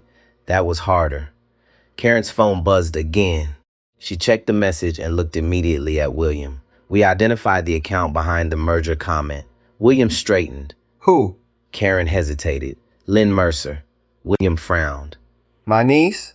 Karen nodded once. Emily looked confused. "She works for Pacific Skies?" William's expression darkened. "She works in executive scheduling." Nathan's eyes narrowed slightly. That mattered. Executive scheduling had access to confidential travel details, board calendars, acquisition meetings, executive manifests. William stood slowly. "You are telling me my own family may have leaked information connected to this flight?" Karen kept her voice careful. "We do not know intent yet." But the account tied to her employee email posted the comment. William turned toward the window again. His reflection looked older now, heavier. Nathan watched him carefully. "You did not know?" William shook his head once. No, Nathan believed him. That was the strange thing about corruption. Most leaders imagined it looked like villains plotting in dark rooms. In reality, it often looked like tolerated behavior, private jokes, ignored warnings, and people protecting relationships instead of principles. Karen spoke again. There is another issue. William looked back. The FBI cyber unit found repeated direct messages between Melissa Grant and Lynn Mercer over the last 6 months. The room went still. Nathan's expression sharpened. "What kind of messages?" Karen checked the screen. Complaints about cost cutting, fear over layoffs after the acquisition, discussions about executive travel. William's voice lowered. "And Nathan?" Karen nodded. Several references. Emily covered her mouth. William stared at the table. My God. Nathan stayed calm, but inside, the pieces were aligning now. The tray, the comments, the confidential knowledge, the timing, too much coincidence. Karen continued carefully. One message from 2 weeks ago says, if Orion takes over, cabin crews are screwed. William closed his eyes briefly. Another message. Maybe someone should make their audit experience unpleasant. Nathan's jaw tightened. Emily whispered, they planned this? No, Nathan said quietly. Not fully. Everyone looked at him. He walked slowly toward the table. People like Melissa usually do not think in long criminal plans. They think emotionally. Pride, anger, resentment. The danger comes when those emotions are encouraged by a group. Karen nodded slowly. A culture problem. Nathan looked directly at the screenshots. No, a permission problem. The words landed heavily. When enough people laugh at cruelty, he continued, someone eventually decides cruelty is acceptable. William sat down again, and then one person pushes further than everyone expected. Nathan looked at him, usually because they think the target deserves it. In the interview room, Melissa finally received a call from her union representative. The speakerphone sat in the center of the desk while a tired male voice spoke through static. Melissa, listen carefully. Do not guess. Do not explain. Answer only what is necessary. Melissa nodded quickly. They are acting like I poisoned somebody. The representative paused. Did you spray chemicals on the tray? Melissa's breathing changed. No, it came too fast. Agent Reeves noticed. So you deny any contact between the degreaser and the meal? Yes. Martinez slid a photograph onto the table. It showed the inside of Melissa's crew locker, the yellow cap bottle, latex gloves, paper towels, a folded napkin stained green. Melissa stared at it. We found this during the inventory hold, Martinez said. Melissa's face drained of color. That napkin was tested? Preliminary testing indicates the same chemical residue found on the tray. Melissa closed her eyes. For the first time, the room no longer felt unfair to her. It felt dangerous. The union representative's voice came through the speaker again. Melissa, stop talking, unless your attorney is physically present. Reeves nodded calmly. That is good advice. Melissa grabbed onto it immediately. I am done answering questions. Reeves closed the folder. That is your right. He stood. But before leaving, he looked directly at her. One thing, Miss Grant. Melissa looked up weakly. People rarely destroy their lives in one moment. Usually they do it slowly, one rationalization at a time. Then he walked out. The sentence stayed behind. Melissa sat motionless after the door closed, one rationalization at a time. The private jokes, the comments, the assumptions, the resentment, the thrill of humiliating someone she thought did not belong. She had built the disaster herself without realizing how far she had walked into it. In the lounge, Nathan finally sat again. The exhaustion was beginning to reach him now. Not physical exhaustion, moral exhaustion. He had spent years navigating rooms where people underestimated him until they discovered his title. It always bothered him less for himself than for everyone without protection. That was the truth underneath his anger tonight. He had power.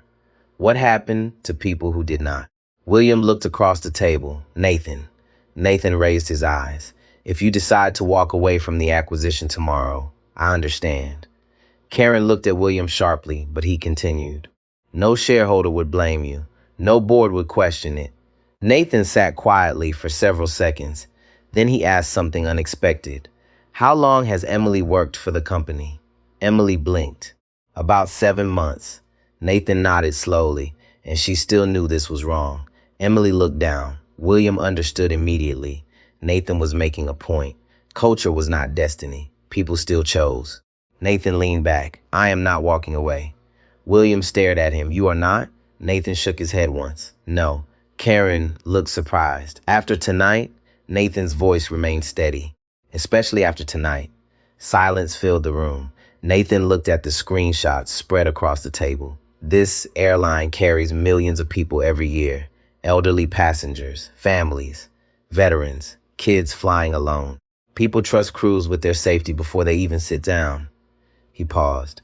If this culture exists here, then walking away fixes nothing. William watched him carefully. Nathan's eyes hardened. But ownership changes things. The room felt colder suddenly. William understood what he meant. not revenge. Control. Authority strong enough to force reform instead of another quiet settlement and public statement. Karen's phone buzzed again. She answered quickly, listened, then slowly lowered it. "What now?" William asked. Karen looked toward Nathan first, then William. The confirmatory lab result just came back. No one moved. Karen spoke carefully. "The chemical residue on the spinach matches the industrial degrease from Melissa Grant's locker." Emily shut her eyes. William exhaled heavily. Nathan remained still. But inside him, the last thin thread of doubt disappeared. Karen continued. "The concentration level was high enough to potentially cause chemical burns if ingested." The room went silent. Outside the lounge windows, another plane lifted into the night sky. People on board laughed, ordered drinks, watched movies, trusted strangers in uniform. Nathan looked out at the aircraft climbing into darkness. Then he spoke quietly. One bite, no one answered, because everyone in the room understood the weight of those two words. One bite. That was all it would have taken for this story to become something far worse. William sat forward slowly. "Nathan, there is something else you need to know." Nathan turned. William's face had gone pale again. "The board was planning to vote on delaying your acquisition offer tomorrow morning." Nathan narrowed his eyes. "Before tonight?" William nodded once. Karen looked stunned. "Why?" William looked ashamed. Pressure from several executives, including Lynn Mercer. Nathan stared at him. The room tightened again. The poison tray, the leak, the fear of layoffs, the merger resistance, the timing. The story was growing larger by the minute. And somewhere down the hall, Melissa Grant sat alone under fluorescent lights, finally realizing she had not merely humiliated the wrong passenger. She had stepped into a machine much bigger than herself. And now that machine was beginning to expose everyone connected to it. William Harper did not sit down after admitting the board had planned to delay Nathan Reed's acquisition offer. He stayed standing at the end of the table, one hand on the back of a chair, his knuckles pale against the dark leather. Nathan watched him without blinking. Who pushed for the delay? William looked toward Karen Bell. Karen already had the answer on her tablet, but she did not seem eager to read it aloud. Nathan waited.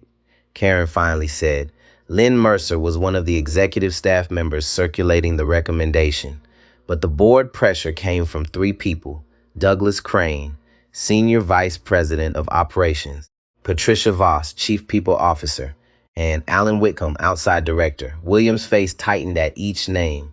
Old names, trusted names, comfortable names. The kind of names that made institutions feel stable until someone looked too closely.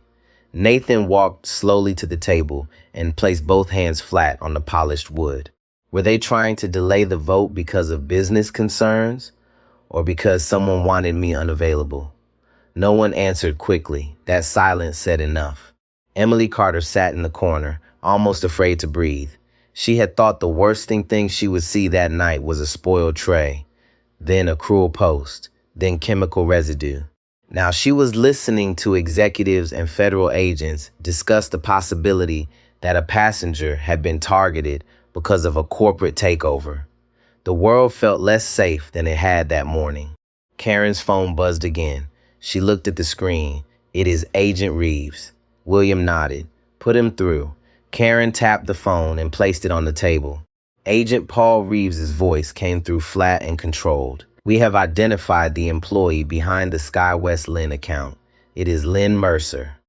We also received consent from Emily Carter to preserve group content through her account. There are direct messages between Melissa Grant and Lynn Mercer that may be relevant." William's jaw tightened. Read them. A pause. Then Reeves continued. "One message from Lynn to Melissa, sent 3 days ago, says Reed is on flight 712 under his real name. Hoodie guy in the press photo. If he shows up dressed like that, do not let him think the cabin belongs to him." Nathan's eyes hardened. William closed his eyes for half a second. Reeves went on. Melissa replied, "First class has standards." Lynn responded, "Make tomorrow harder for him if you can. No one wants Orion gutting us." Emily whispered, "Oh my God." Karen's mouth had gone tight. Nathan straightened slowly. Any mention of food? Another pause. Not directly in the message thread we have so far, but there is a later message from Melissa to Lynn. It reads, "Found something perfect in disposal." Green surprise.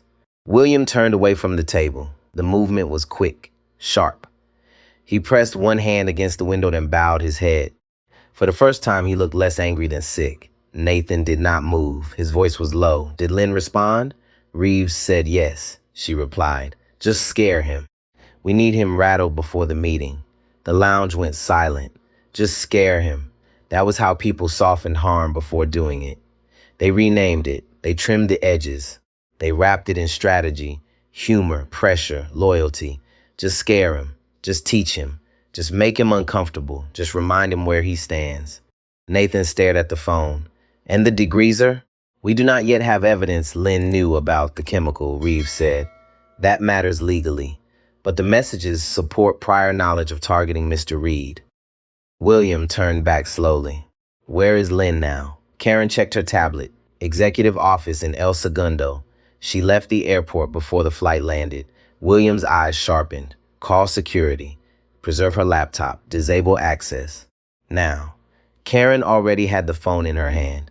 In the small interview room, Melissa Grant sat with her attorney finally beside her. His name was Mark Ellison, a compact man in a gray suit with tired eyes and a cautious voice. He had stopped her from answering questions, but he could not stop the evidence from arriving. Detective Martinez entered again with Agent Reeves. Melissa looked between them. Her attorney leaned forward. My client is not answering further questions tonight. Reeves nodded. Understood. We are here to notify you of the next steps. Melissa gripped the edge of the chair. What next steps? Martinez spoke gently, which somehow made it worse. Your employment matter is separate from any criminal review. The chemical findings and the preserved messages are being referred for federal evaluation. Melissa turned to her attorney. What does that mean? Mark Ellison did not answer quickly. Reeves did. It means this is no longer only an airline investigation. Melissa's lips trembled. I did not know about any merger. Reeves placed a printed message on the desk. Melissa looked down, green surprise, her own words. Then Lynn's reply. Just scare him. Her face changed. Not because she was innocent. Because she had realized something. Lynn was in the messages too. Lynn had pushed. Lynn had known. Lynn had encouraged. But Melissa had carried the tray. Melissa had sprayed it. Melissa had served it. Mark Ellison saw the look and leaned close. Do not speak. Melissa looked at him, eyes wet with panic. She told me he was going to ruin jobs, Melissa whispered. Melissa, her attorney warned, but fear had cracked the dam. She said Orion would cut senior crews first. She said people like him come in, buy companies, and destroy everyone who built them. Reeves said nothing.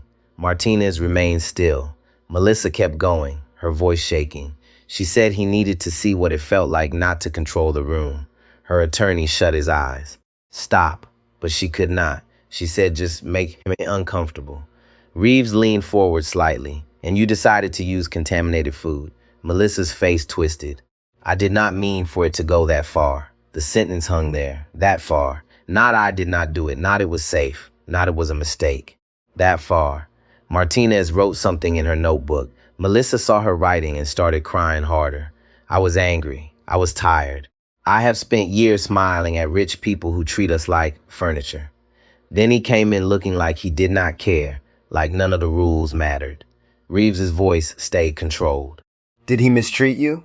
Melissa looked up, no answer. Reeves repeated it. Did Mr. Reed mistreat you before you served him the tray? Melissa's mouth opened, then closed. The answer was no. Everyone in the room knew it. That was the moral center of the whole night. Nathan had not insulted her, had not threatened her, had not demanded special treatment. He had merely existed in a seat she believed he should not have, and that had been enough. In the lounge, William ended another call. His voice was hoarse now. Lynn's access has been suspended. Her laptop and work phone are being preserved. Corporate security is on site. Karen looked relieved for half a second, then worried again. The board will know within the hour. They should know, William said. Nathan looked at him. And tomorrow, William turned. The board meeting happens. Nathan's expression stayed unreadable. With the same board members who wanted to delay, William did not flinch. Yes, but under different circumstances. Nathan shook his head once. No, the word landed hard. William waited. Nathan walked to the table and picked up one of the screenshots. This is not a normal board meeting anymore. This is not about closing a transaction. This is about whether Pacific Skies is capable of protecting people without being forced by scandal. Karen stood a little straighter. Nathan continued, if the vote happens tomorrow, it happens with full disclosure. The board sees the preserved messages, the lab findings, the group archive, prior complaints, everything. William nodded slowly. I agree. Nathan's eyes did not soften. And anyone involved in delaying, hiding, or minimizing this leaves the room before any vote. Karen drew a breath. That will be difficult. Nathan looked at her. Good. No one spoke. Then Nathan added quieter, easy is how companies get here. William sat down at last. The words had struck him harder than accusation. Easy. It was easy to call complaints isolated. Easy to protect long-term employees. Easy to avoid hard questions about premium crew culture because elite passengers kept spending money. Easy to let people like Melissa decide who deserved warmth. Easy was expensive now. Emily raised her hand slightly, like a student unsure if she was allowed to speak. William looked at her. Yes? She swallowed. There were passengers on that flight who saw everything. Mrs. Brooks, Mrs. Whitmore, others. Nathan nodded. They should be contacted. Karen made a note. Emily hesitated, and not just for legal statements. Everyone looked at her. Emily's voice grew steadier. They should be apologized to. They watched the airline fail someone. That does something to people. Especially older passengers. They trust us. William looked at her for a long moment. Then he nodded. You are right. Emily seemed almost startled to be taken seriously. Nathan watched that small exchange with quiet approval. That was where culture began to change, not in press releases.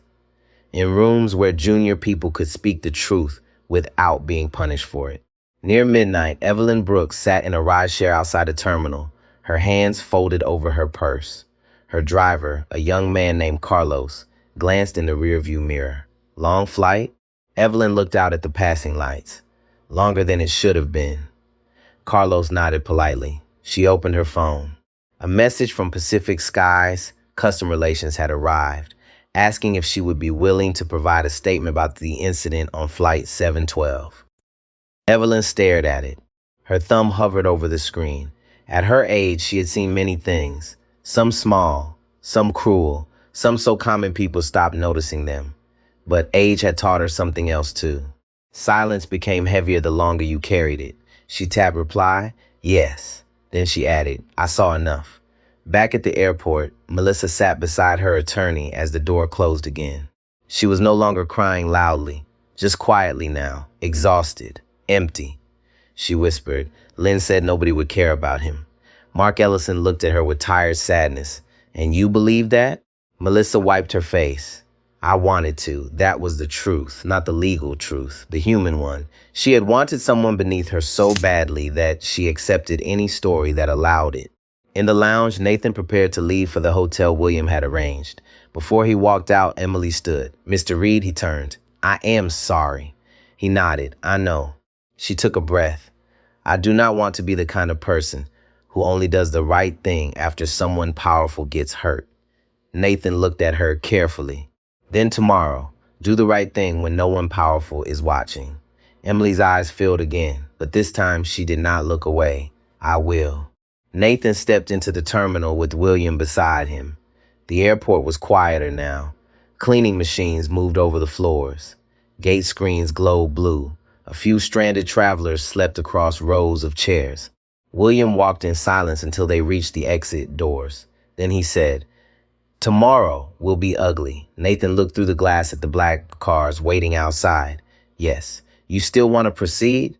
Nathan paused.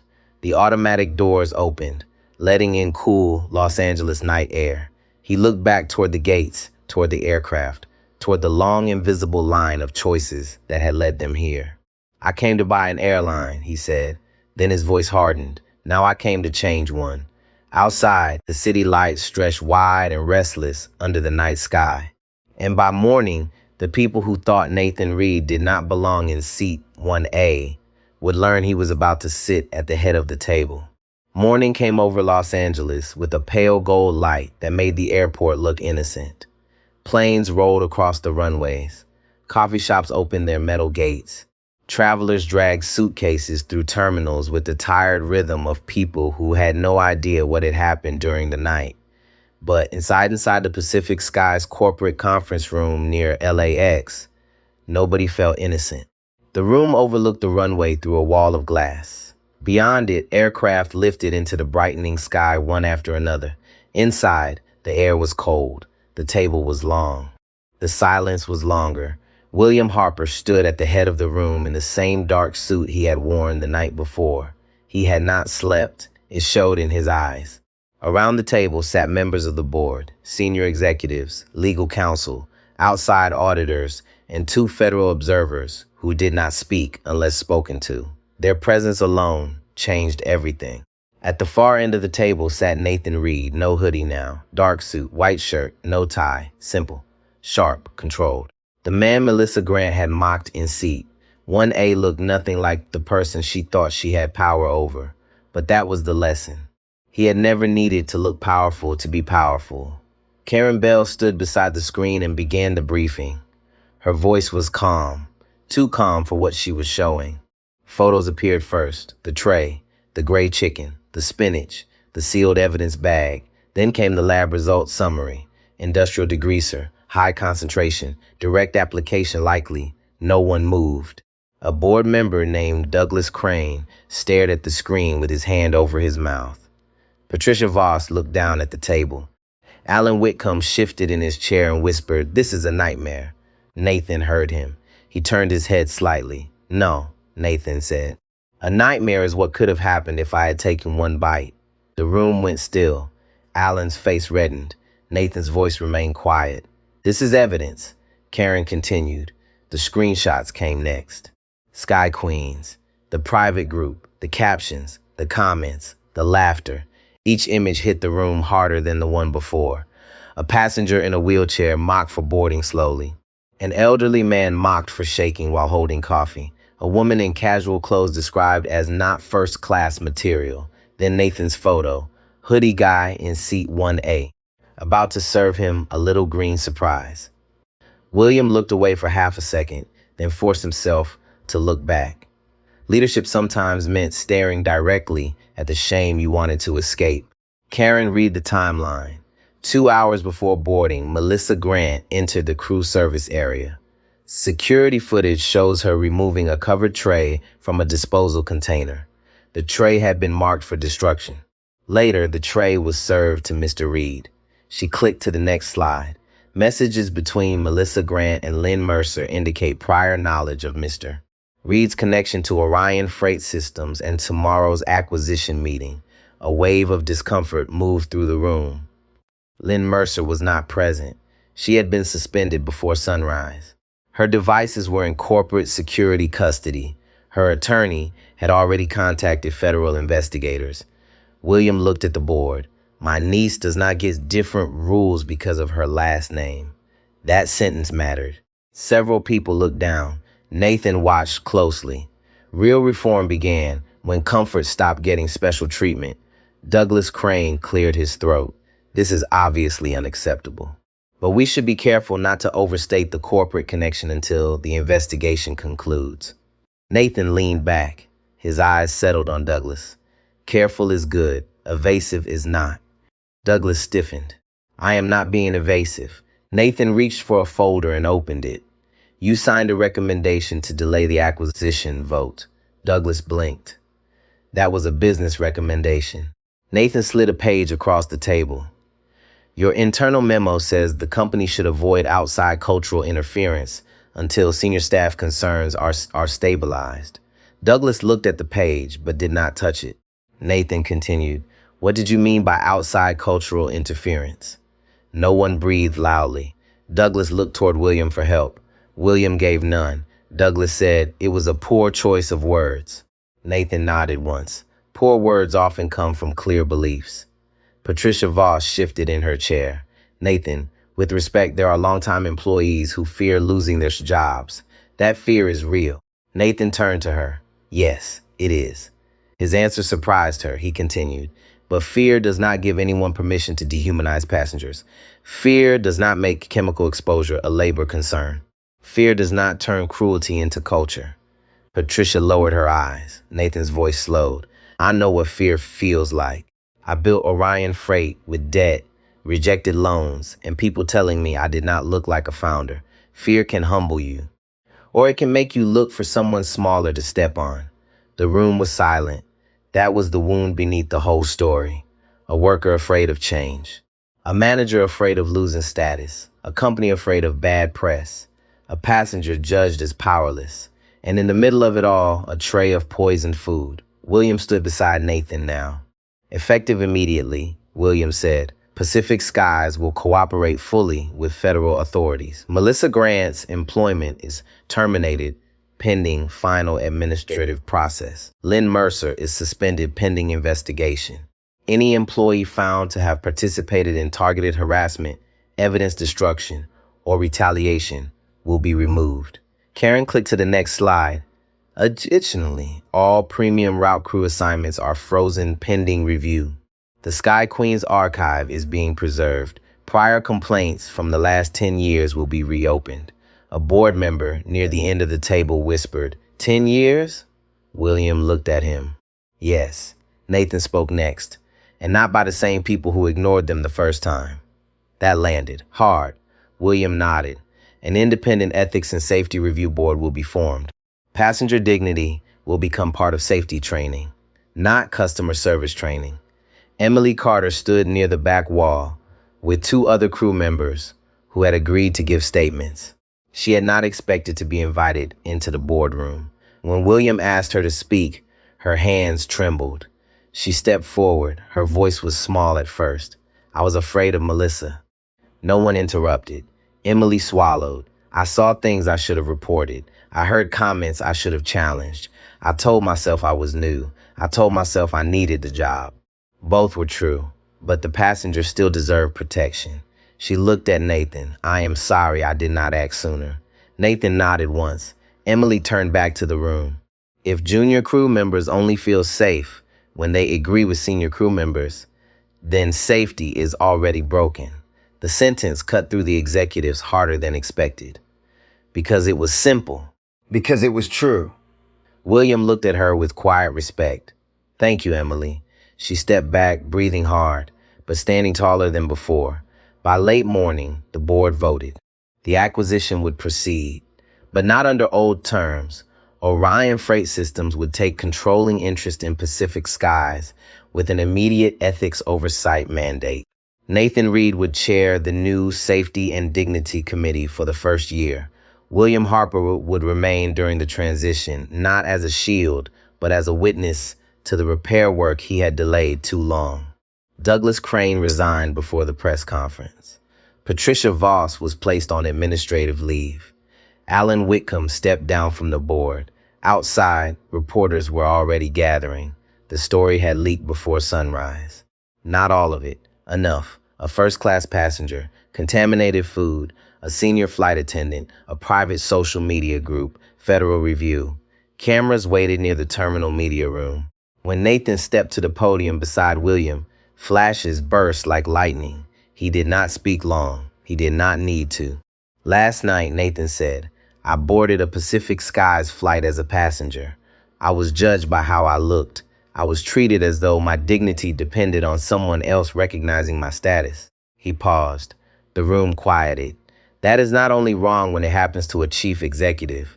It is wrong when it happens to anyone. William stood beside him, eyes lowered. Nathan continued. Respect is not a luxury product. It is not included only with a first-class fare. It is the minimum owed to every person who walks through an aircraft door. The cameras kept flashing. Pacific Skies failed that standard. Now it has a responsibility to repair what allowed that failure to happen. Not with slogans, not with one apology, with evidence, discipline, training, and a culture where silence is not rewarded. He looked straight ahead. Power is not proven by how easily we can dismiss people. Power is proven by how carefully we protect them. In a holding room across town, Melissa Grant watched part of the press conference on a small wall-mounted television while waiting for another meeting with her attorney. Her uniform had been taken as evidence. She wore a plain gray sweatshirt now. Her hair was loose. Her eyes were swollen. When Nathan spoke about dignity, she looked down. For the first time, not because she was angry, because she finally understood the size of what she had mocked. A man, a passenger, a human being, not a hoodie, not a joke, not a target.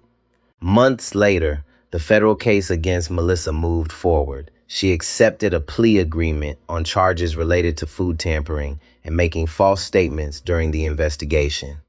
Lynn Mercer faced separate charges tied to unauthorized disclosure of confidential corporate information and obstruction.